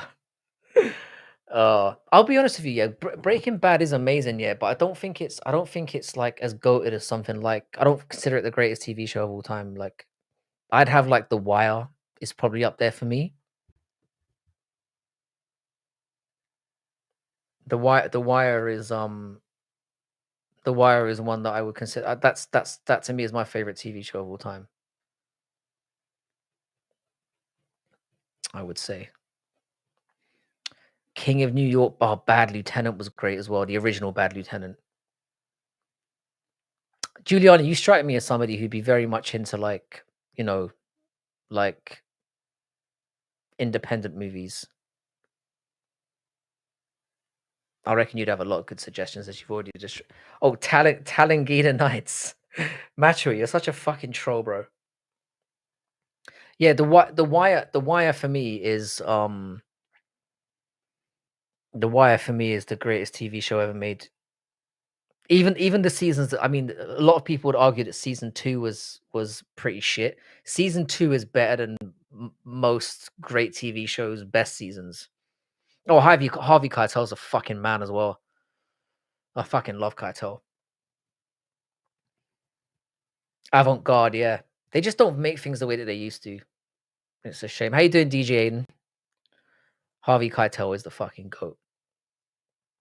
I know films encyclopedically. That's my actual career, bro. Yeah, I mean, my aspirations, Juliana. Funny enough, last night I had a dream about what would have made the perfect movie of all time, and I tried to write it down this morning and just couldn't do it. You've never watched The Wire, Chrissy J. I couldn't recommend it more highly. There's no way you. Oh, Justified. Oh, I'll tell you, be honest, I couldn't get into The Shield. I can understand why a lot of people liked it. I watched two seasons of it. I love how gritty it is. I couldn't get into The Shield. I think I got like 3 seasons in and it started to tank for me. But Justified's amazing. Have you seen what's the other one that comes with Justified? Deadwood. Deadwood is fucking unbelievable as well. Pedestrian Nation with Ethan. How you doing? How you doing, Rock and Lock? Good to see you, bro. Write that script. I wrote it down this morning. I tried to write. When I dreamed of literally the perfect movie last night, and I tried to write it down, and I couldn't get the details down. I was gutted. I literally dreamed a movie. I had a muse whispering in my ear last night, and I fucked it up with my fucking diseased brain. Yeah, Justified was fucking unbelievable. I need to watch if you've seen Justified, if you haven't seen Deadwood, check out Deadwood as well. It's in the same universe. Deadwood is fucking amazing as well. I think there's a movie about Deadwood as well that did pretty well. I love those kind of man, TV shows I could go on all day. I could go on all day. There are so many good things. Looks good, but never watched a full. Oh, Peaky Blinders is all right. Like, Peaky Blinders is very, very good, but like, it's not A tier. I'd have it as like a B tier show, but it's good. Well acted. It's just kind of a bit. Oh, Sneaky Pete was fucking amazing. I've only seen season 1 of Sneaky Pete. Sneaky Pete. I love the guy who plays. I can't remember his name off the top of my head. But he was incredible in that. Sneaky Pete.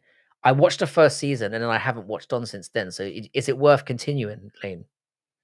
I'll give Sneaky Pete a go. TV shows are kind of where it's at now. How's it going, S Dogs? What's good, my man? Shout out to S Dogs MMA Talk. Of course, if you're not subscribed over there, what the fuck you doing? I didn't get to watch your live stream yesterday. I was family time got the better of me. I ended up sleeping like 3. Oh, the Gentleman series was really good. Really good. I'm not sure I would say it's better than Peaky Blinders, but it was. I mean, because the Gentleman movie I really enjoyed. So the series was fantastic. I definitely hope they continue that on. The Gentleman was great. Yeah. No, you man have some suggestions. We need to properly get into this. I need to have like what we could do. Yeah, maybe we could do it a bunch of ways. We could have like one night a week where we talk about a particular actor or a particular series of movies, and then we could just get into it. And then do that once a week. So just having a general, because I reckon you guys are all like, born between like the 80s and the 2000s, really. So there's a big we certainly got to educate some of the younger dudes in here about some of our 80s and 70s stuff. Always Sunny is unbelievable. Fuck me, I love that show as well. I don't know why I've got my headphone in. I need to take that out. Yeah, the Gentleman was a lot of fun. I wouldn't say it's particularly a masterpiece, but it's it was such an enjoyable watch. It genuinely surprised me. It was really good to see Guy Ritchie get back in the game as well, because he'd fallen off a little bit with like Revolver, and so to have him come back and do something really big with the Gentleman, and it was unbelievable.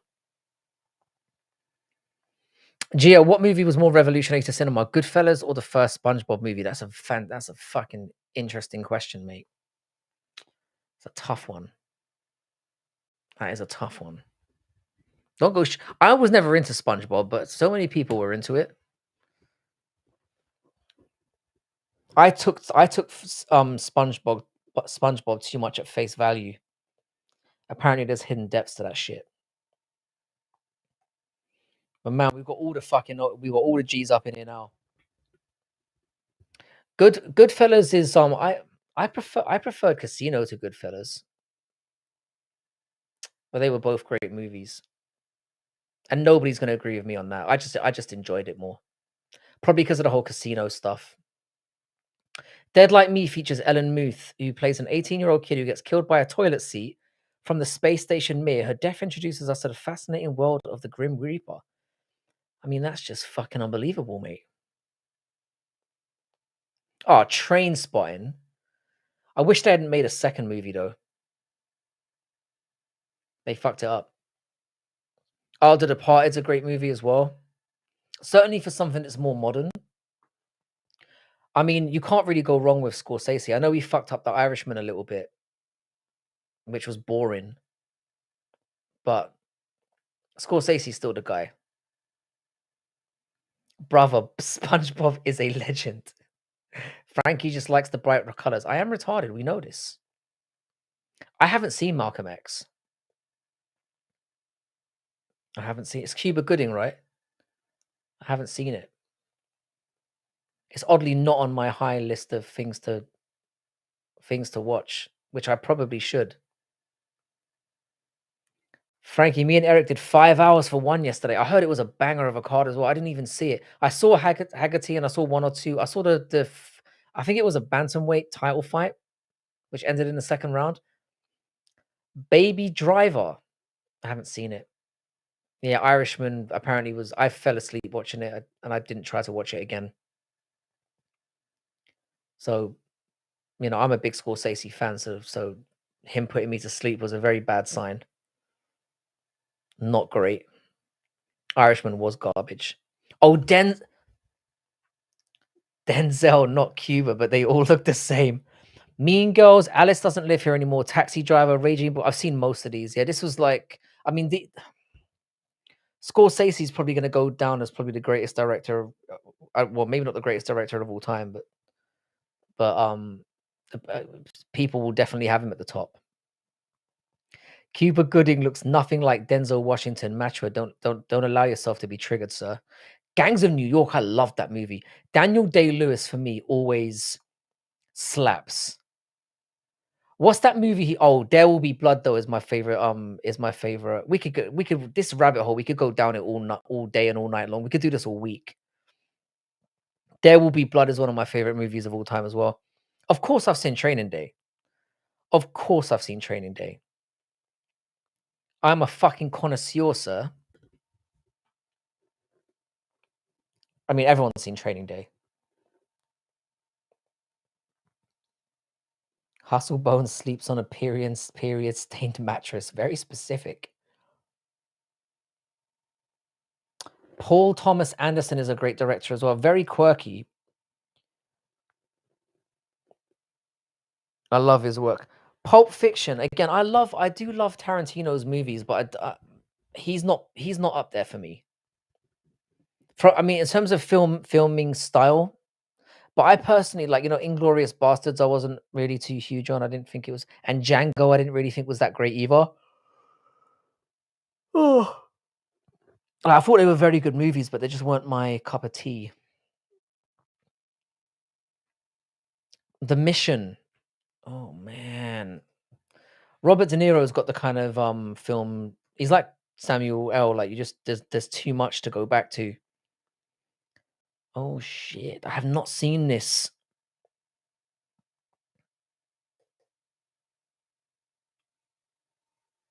Oh, I've got man.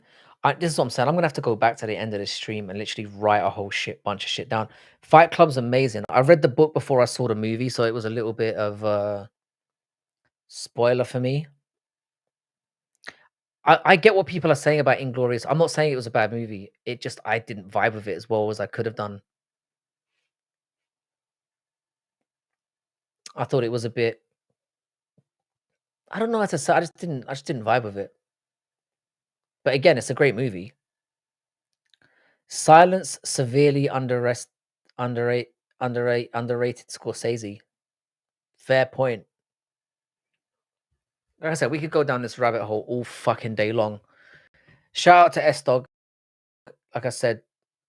So I'm thinking, so guys, what do you reckon for next week? We should properly get into this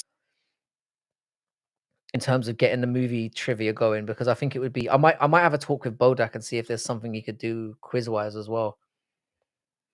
The Way of the Gun, then Training Day with the first How It Is films made. Tim Denham, you're an Aussie, yeah? Have you seen a show called Mr. In Between? I've been trying to get Dougie to watch it for the longest time. And even if you're not Aussie, Mr. In Between. Man's talking about Rush Hour now.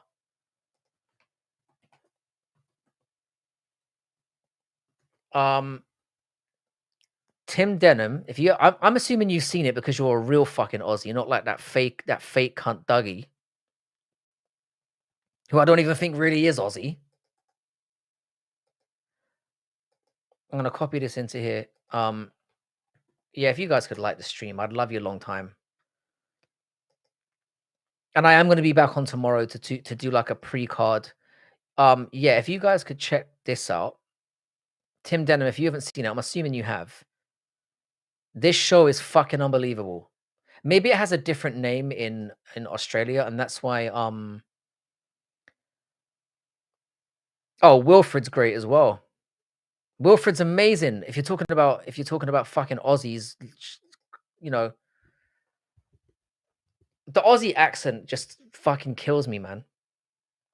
Mr. In Between's amazing. Lane, if you wouldn't mind, Jay, you know Dougie quite well as well. Dougie's been saying he's gonna watch it for the longest fucking time, and I think he's watched 1 or 2 episodes. He still hasn't got into it. He doesn't get it, mate. Grandma's boy. Kloss, you need to come on tomorrow as well. I need to have a proper conversation with you where I'm not fucked out of my mind. Because Kloss, you're one of my fucking boys as well. Swayze, Snipes, Lugizamo. Lugizamo's amazing as well. I know I'm pronouncing that like a fucking... Me so horny, me love you long time. What was that from again? That was from Rush Hour, wasn't it? No, it wasn't Rush Hour. How do you guys feel about Big Trouble in Little China? Fucking Kurt Russell, the legend. You're hiding Jews under your floorboards, aren't you? I mean, that first scene was unbelievable. That was Shawshank Redemption, Gio. Shawshank Redemption's up there as well. Have you guys all seen Usual Suspects? The Usual Suspects is probably my favorite movie of all time.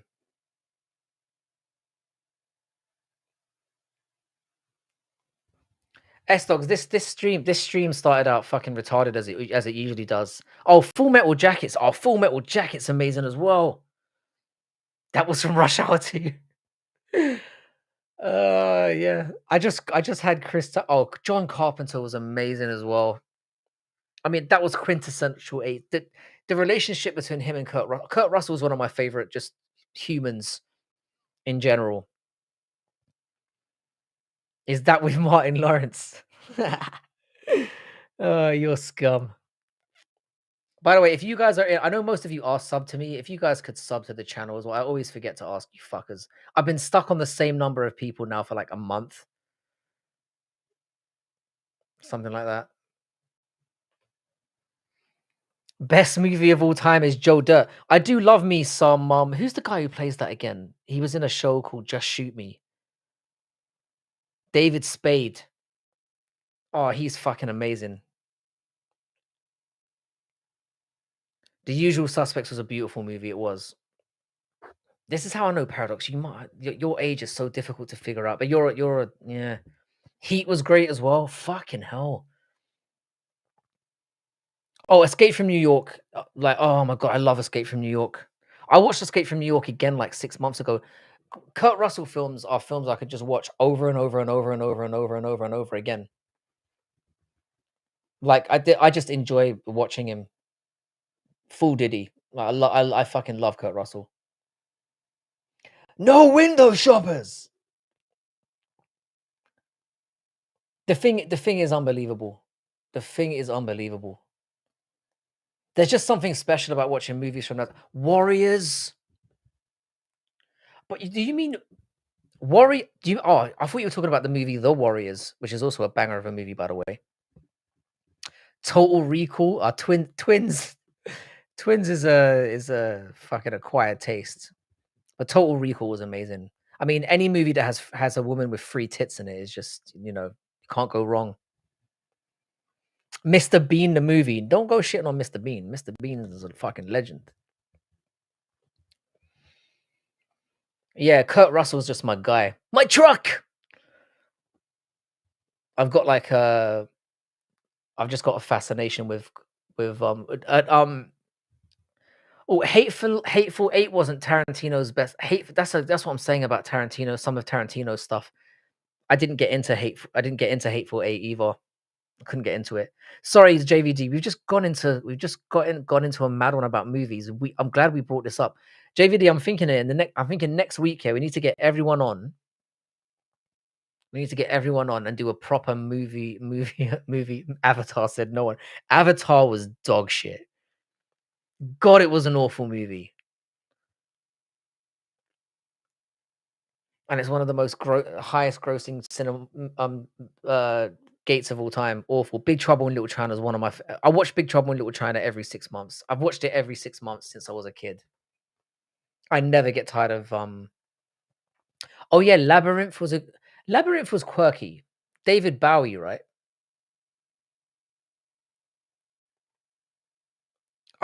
Pusher, yeah, is on the list. In fact, I might watch Pusher tomorrow, or I'll just rock. Maybe when I'm at work. I'm thinking we do like a proper movie, like either like we talk about we talk about a particular director or a particular series of movies and just go into it. We just talk about them. Because right now we've got fucking this is like a fucking like an just a orgy of just information. Just random movies getting thrown up in the air, which is great because it's triggering a lot of stuff. Tarantino is a fucking legit disturbed guy. I mean, he's got a foot fetish. Anyone who has a foot fetish, man, you gotta be wary of. Once you're aware that he has a foot fetish, his movies take a completely different turn. You notice there's a lot of like where legit he's made movies for women just so he can film their feet. He's a weird cunt. Sicario, was that the one that had Benicio del Toro in it?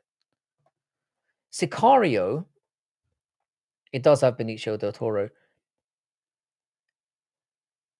That was another one, and they're making another one. There's a Sicario 3 coming out this year. I don't like that bitch, what's her name? Emily Blunt. I don't like her. I'll find her. The foot fetish thing is not a hoax, mate. Kill Bill's a great movie. I like how diametrically different they are. How have you guys seen City of God? Let me see if I can pull up City of God. If you guys haven't seen City of God, I know some of you would have because you're a pretty cultured bunch of cunts in here. Check out this fucker. This is one of the goats as well.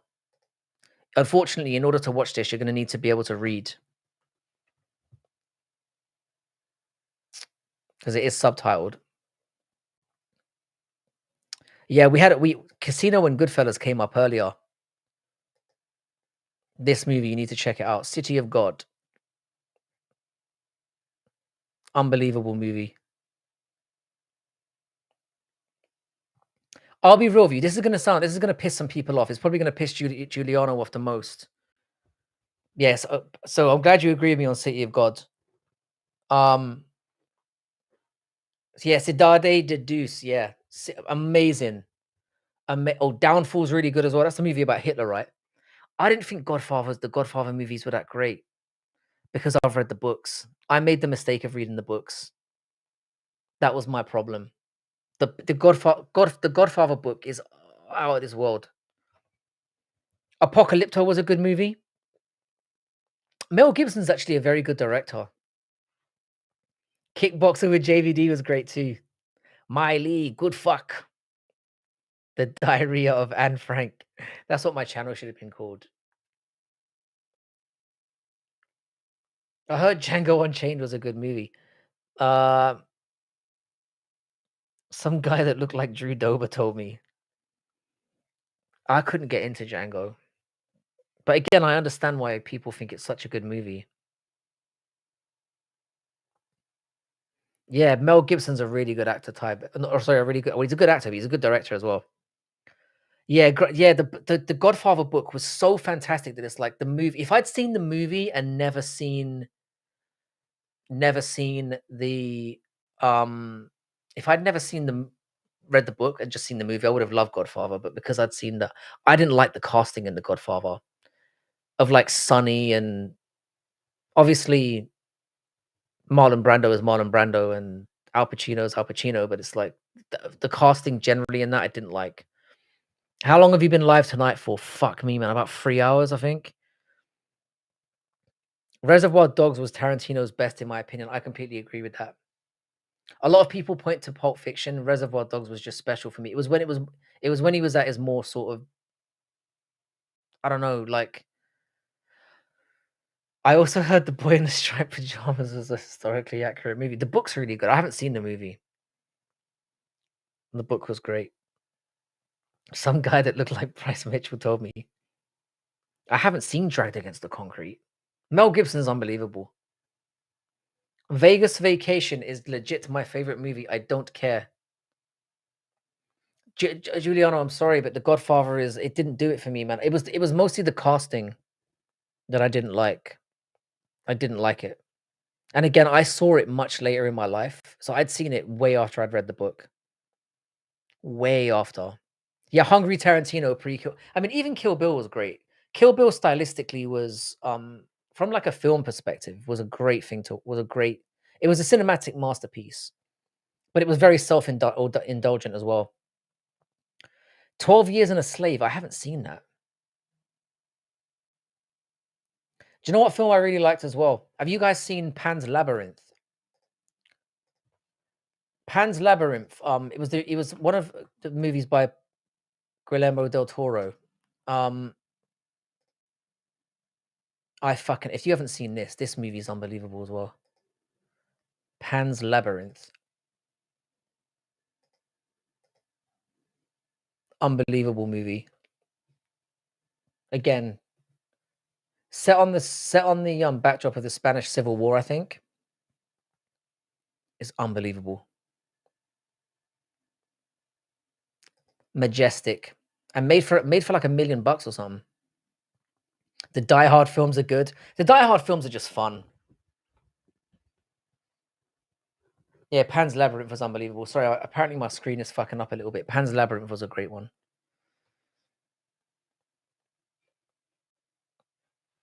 Mel Gibson is making The Resurrection.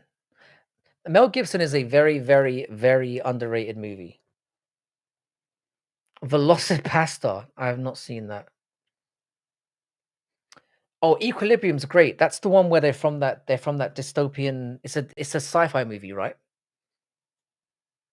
And it was very like Matrixy looking from what I remember. I remember like the long trench coats and stuff. Equilibrium apparently was really good. It's him and some black dude. I can't remember the black guy's name. Yeah, man, I used to love movies, man. Yeah, I didn't like James Caan. I didn't like I didn't like Diane Keaton. No, I didn't. Do you know what it is? They're all good actors. Do you know what it was? I didn't like the way that Sonny was portrayed. Again, it's a masterpiece of a movie, but there's just just with things you don't really get a click with. And especially with, do you know what it was, Giuliano? Yeah. I love the book so much. The book is one of my favorite books ever. And you know how you envisage things when you read a book? Cuba. When you watch a book, when you read a book and you envisage it and then you watch the movie and it doesn't live up to your expectations. It was very Matrix-like based on 1984 is one of my favorite books as well. 1984 is like, I mean, it's a fucking depressing thing to read. And it's actually jarring to read at times, but it's an amazing book. I've been working on a story involving angels and demons. They're going to use MMA techniques combined with dimensional manipulation. Bro, you've pretty much given every man in here a boner with that combination. So you keep writing that. And if you're trolling, then you should write it. I'll take it off your hands, sir. Life is Beautiful. Oh, the original Italian in that movie is unbelievable. Life is Beautiful is an unbelievable movie. Another like Holocaust type movie. I think it is set in the Holocaust, right? Oh, fuck The Notebook. The book goes on about Sonny's dick for like 4 pages, literally. Calm, cool your jet, Starsky. The book is incredible. And it goes on about Sonny's dick for like half a page. I don't know what edition you're reading. A for effort, Grimes. King of New York, yeah. King of New York's a classic as well. It's inspired. King of New York inspired so many movies. Yeah, La Vita Bella is the Life is Beautiful, isn't it? How are you doing, Torren? 50 Shades of Gay. Now we're really getting into it. 50 Shades of Grey represents everything I hate about women. The fact that movie was so popular just tells me how it sums women up in general. You know, you want this masochistic guy who's like super, super rich, but super, super distant. That's your ideal of that you think you can tame, but you can't really. That's the woman's idea of like the perfect man. It's fucking Credit to whoever wrote that though, because Life is Beautiful is great. I love a happy ending where the good guys win. Oh, have you seen the fairy tale fiction movie called Schindler's List? I'm gonna be real with you. This is gonna make me sound like a fucking casual after all the things I've just said. I haven't seen Schindler's List. I know. I haven't seen Schindler's List, which is really bad form on my part.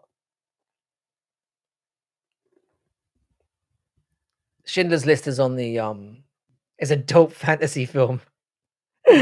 Oh, you fuckers. You fuckers are something else. Oh, Call Me by Your Name. That's the one about. Is that the one where it's either the gay one or is that the one where somebody's dying? Call Me by Your Name, I think is the gay one. I'm pretty sure, right? Doesn't Call Me by Your Name have that fucking actor in it who's really big at the moment, Timothy Chalamet? Call Me by Your Name has Timothy Chalamet. It does have Timothy Chalamet in it. I haven't seen Call Me by Your Name. It's a bit too. I kind of, I don't watch movies about gay things just in case I get turned on, and then I have to accept that I really am gay. I mean,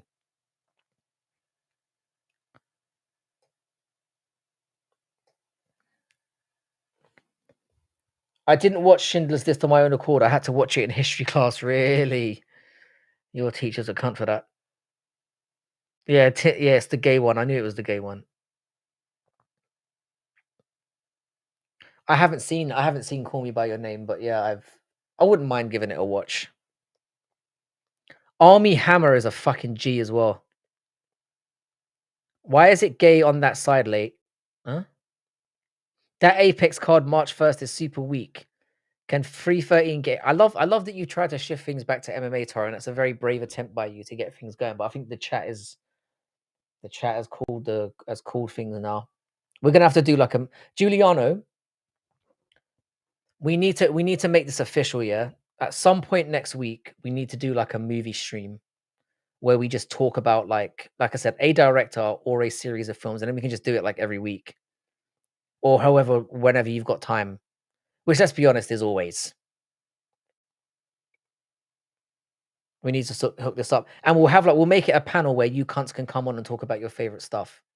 Because I think you guys would be more inclined to come on and talk about your favorite films than you would about fucking MMA every week. This channel needs to branch out into more than just like fucking cock and pussy and. Oh, Dallas Buyers Club was great as well.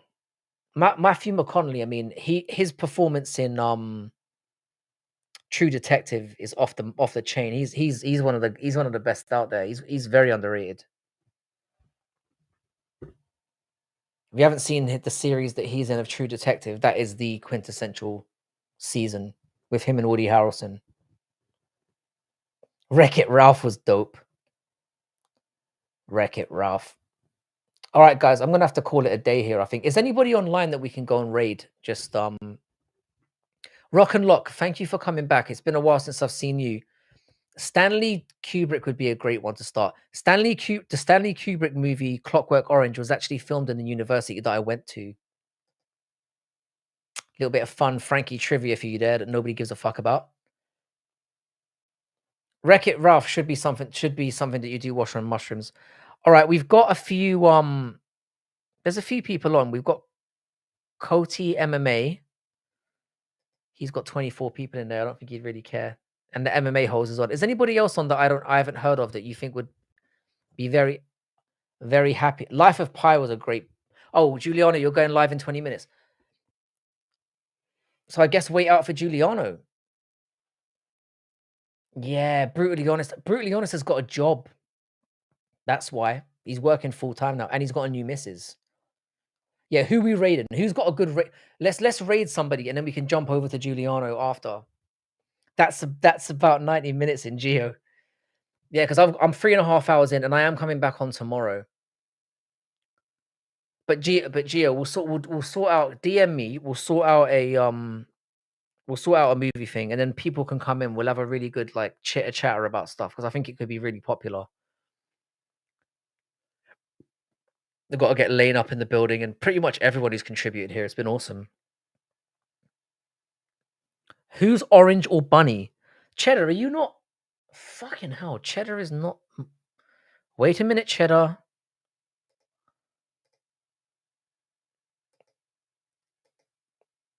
Cheddar's one of the OGs up in here. How the fuck is Cheddar not moderated? Raid Orange Cat. Lane, could you? All right, Lane, could you do a orange? Okay, if you guys wouldn't mind, bruv, Grimy. This is what I'm saying. Yeah, the British twang. It's addictive, mate. Lane, could you please link Orange Cat or whoever the hell that is? Would you mind? And we'll go and do a nice raid. If you guys wouldn't mind shouting out the channel and just giving things a little bit of a boost. Yeah, raid smaller channels. That's what we need to do. I need to raid smaller channels and just seeing their happy faces light up. Should I ban all the non-mods? Be pretty quiet in here. Who's this, Paradox?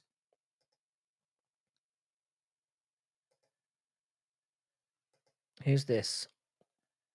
Oh, it's Paradox. Subscribe to Paradox. Immediately. King Modderpod.